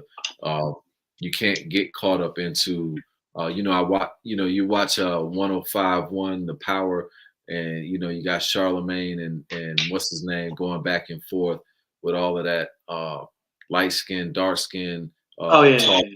Man, it's very sad to watch. All that, watch all that self hate. You look at the Khoisan people, right? Are the oldest people on the planet, and these people. Ain't dark. This is where everybody's supposed to be from, basically, and they light skinned. If you want to in our common, then we look at the people of like Ethiopia and Eritrea, and although you have many, they really show the gambit of genetic diversity, right? Because they got them from light to dark, straight hair to kinky, to curly, to and just clear diversity. And that's one thing we have to learn, that we are all, and that's one. I've never had those issues because of how my family is. My grandmother had 8, 9 children. It just looked like a rainbow of children. Like exactly.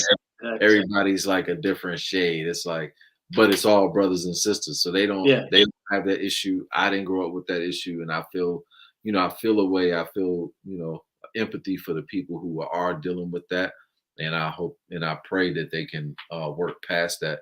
But as a people, we have to work past that. Because if you talk to somebody from the Dominican, Brazil, if you talk to anybody from those, even Belize, these type of places, and you talk to them about like the stuff that the racism that we deal here. They look. I mean, this happened to me.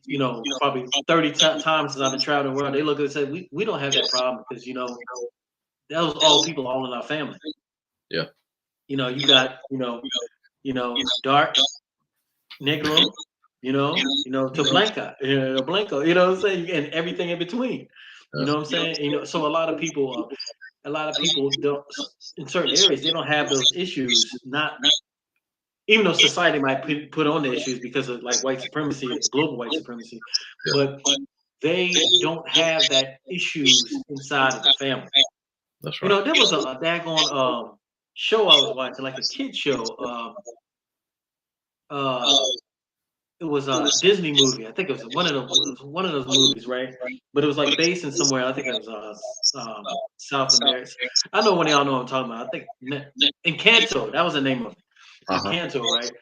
And the way that the people they depicted everybody, almost every phenotype in it. Yeah. You had light skin. You had the dark skin with the woolly hair. You had, what I'm saying, it was all in there. You know what I'm saying? But they were all in the big old house. You know what I'm saying? And it really reflected Colombia. When I have children. And so it definitely reflected the people of Colombia well, I think, in that regard. I thought that was very, very. I think it was Colombia, actually, believe it or not. Yeah, I believe so. Yeah. Yeah. But in one of the and y'all please, the doctor, all y'all out there, please follow the Dr. Hernandez-El. And I was telling y'all earlier, if you haven't already, click on it, yourbrozo.com or Polka Dot Rabbit podcast. Check out my book, because some of the subjects that we talk about here specifically, that we talked about is in this book. You know what I'm saying? And you know,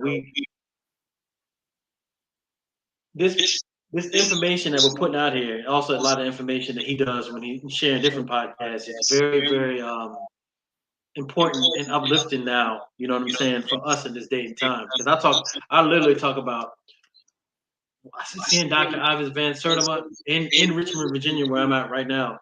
Going to, like, there was an art museum. I saw him lecture, and now I'm so honored and proud of the fact that I get to see that brother live. You know, I still remember, you know, the power and, like, you know, because that was at the time when I was really starting to wake up. You know what I'm saying? So seeing this brother sit there and talk about, you know, we were already here in America before Columbus, and then, like I read in, like I talked about in the book, how I was told in the 5th grade I was just a slave. You know, I'm just like, you mean to tell me, you know what I'm saying? So the wheels started moving.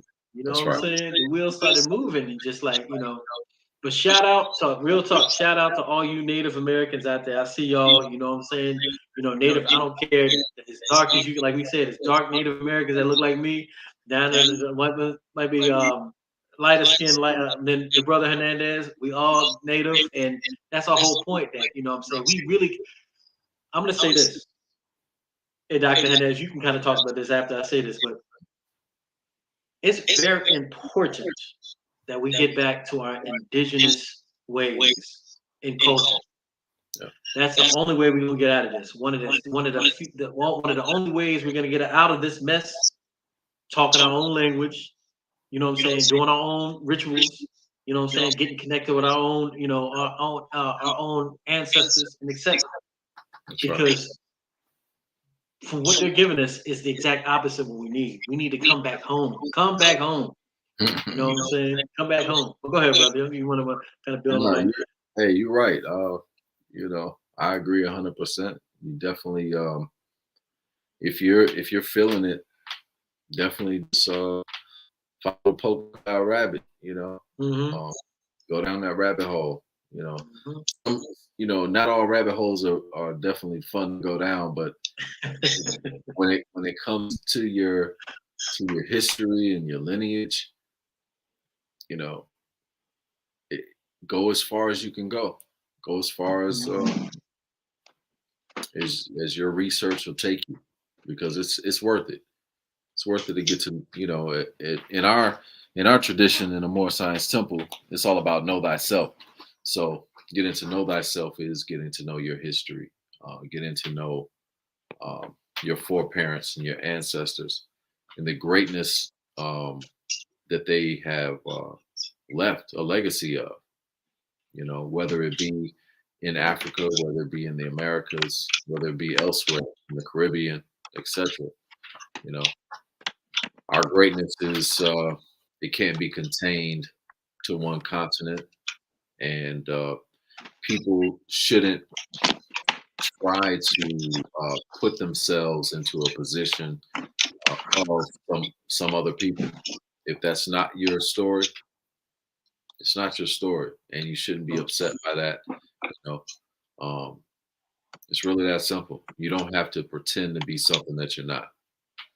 You know, just be who you are, and that's going to be plenty.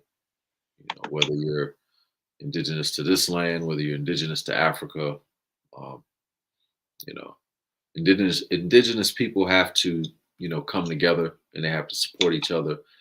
And yeah, that's my stance.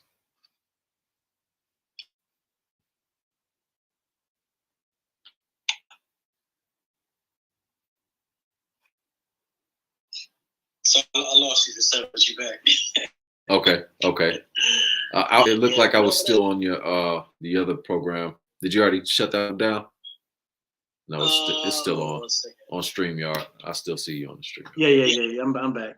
Okay. My dad going IG died, but you know, I mean TikTok died, but okay. Yeah, man. Is it anything else you want to build on? That pretty much.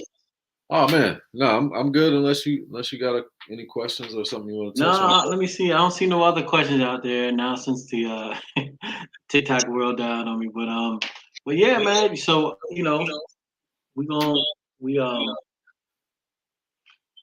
another great, lecture, another good presentation. You know what I'm saying? We're gonna have to come up with something even more devastating next time, but you know how we do. We're gonna make that happen. So. Oh yeah. Oh yeah. And like I said, I gotta say this again, man. I gotta give you props, man. Y'all go, tell the people where they can get this product at, man. Because this right here, I got this detox from him, and we took it in my crib, and I was already sold on his products before. I went by the shop, you know what I'm saying, down Yeah. down in Atlanta, went by the shop, got some stuff, you know what I'm saying. True. But Yeah. please tell the people where they can get this from. And this Yeah, box man. is dope, by the way. Look at that. Yeah, I appreciate it, man. My wife did that beautiful design. She's very creative, so she made that thing definitely pop. But yeah, so we have different things on our site, but what you have there in your hand is our basically our seasonal 21-day seasonal detox, and basically it really gives you like 30-day supply. But it's designed to clean or cleanse the body, to detox the various organs, and to do it in a gentle way that is going to be effective and not have you sitting on the toilet all day or run into the toilet with explosive bowels or anything like that. So yeah, if you want to get your detox or get your herbs or whatever you need, or if you need a consultation, you can also reach us. You just go to www.smypharmacy.com.